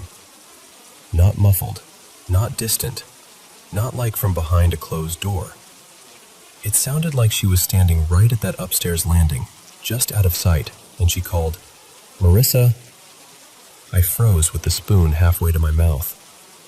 My first reaction wasn't even fear, it was just, oh, she's up. Because honestly, it wouldn't be totally weird. Evan got her this little puppy a couple years ago, and the dog is basically her shadow. Sleeps with her, follows her everywhere, and she'll sometimes get up in the middle of the night to take him outside. Her sleep schedule is flexible. So I just called back, kind of loud because her hearing isn't great. "Yeah?" No answer. So I called again, louder. "Mom?" Still nothing. At that point, I'm thinking she just didn't hear me, so I get up and walk over to the foot of the stairs, still not really alarmed, just mildly annoyed and confused. And there's no one there. I look up. Nothing. Quiet. And here's the thing that immediately felt off. Her bedroom door was shut. She almost never shuts it all the way. We've got cats, 3 of them, and 2 like to sleep in her room, so she usually leaves the door cracked so they can come and go to the litter box. But this time it's closed like she's tucked in for the night. Now I'm starting to get that little prickly feeling in my chest, but I go up anyway. I open her door, and her room is pitch black. She's in bed. I whisper her name, and she stirs, sits up part way, and it's obvious I woke her out of a deep sleep. Her words were thick and slurred in that groggy way, and she looked genuinely confused, like her brain was still trying to figure out what planet she was on. I asked her, "What did you need?" And she just blinked at me like, "What are you talking about?" She hadn't been up, not even close. And the biggest giveaway? The puppy. Because every single time she gets up, every time, he gets up too. He's obsessed with her. If she had been out on that landing, even for a minute, that dog would have been right there with her like a tiny security guard. But he was passed out cold on her bed, not even lifting his head. So now I'm standing in her dark room with my stomach dropping, realizing she did not call me. It wasn't Evan either. His voice is deeper, and there's no way on earth I'd confuse him for my mom. But I'm telling you, it was her voice. Not kind of like, not maybe. It said my name, clearly, at a normal volume from upstairs. I went back downstairs feeling shaken, like the air had shifted. Animals don't do that for no reason. So I'm sitting there trying to act normal, like I can just unfeel what I'm feeling. I turn the TV up a little, trying to distract myself, and then I start hearing something faint. It sounded like music, or maybe a TV playing in another room. Not loud, just this thin, faraway sound, like it was coming from upstairs somewhere. But my mom's TV was off, and the TV in our room wasn't on either. The house was supposed to be asleep. Even the cats seemed tense, like they were listening too. Ears twitching, bodies still. That alert quiet they get when something's not right. And I don't even know how to explain this part except I've always been sensitive. Not in a dramatic way, just in that I notice moods in a room kind of way. I pick up on energy. If something feels heavy or angry or wrong, I usually sense it. But this house? I grew up here. I've lived here forever. And I've never really had things happen here.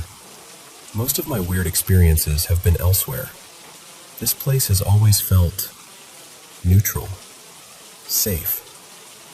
The only history that makes me pause is what happened when my stepdad was still alive. When his dementia got more advanced, he used to talk about seeing people in the house. Not scary people, just people. And one in particular he called Captain Rook. He described him as this massive man, like 10 feet tall, wearing a tall hat, like something old-fashioned. And he never seemed terrified, more like matter-of-fact about it. We always chalked it up to hallucinations, because Lewy body dementia is notorious for that. But then, years ago, Evan once said he saw a shadow of a very tall figure. Just a shape, but unmistakably tall. I didn't believe him at first. I figured he was half asleep, or his eyes were playing tricks on him. Until one night, also around 3 a.m., I saw it too. Not a full figure in the room, more like a shadow cast against the wall. Tall, still, and the outline of a hat. It lasted only a moment, like a blink, and then it was gone. I remember shaking Evan awake, whispering, "I just saw something." And he barely opened his eyes and mumbled, like it was the most normal thing in the world. "Oh, that's just Captain Rook. He doesn't bother anyone. Go back to sleep." Which is not what you want to hear at 3 a.m., by the way. And that's basically it. That and one time my stepdad's old adding machine started going off even though it was unplugged, which is a whole separate little mystery. But nothing like this. Nothing like hearing my mom's voice call my name from upstairs when she was dead asleep in a dark room with the dog sprawled across her legs. So yeah, I don't know what it was. I don't know what to call it. I just know it happened, and it felt real. And the worst part is that it sounded so normal. Like it was supposed to be normal. Like someone wanted me to come look. And that thought has been sticking with me ever since.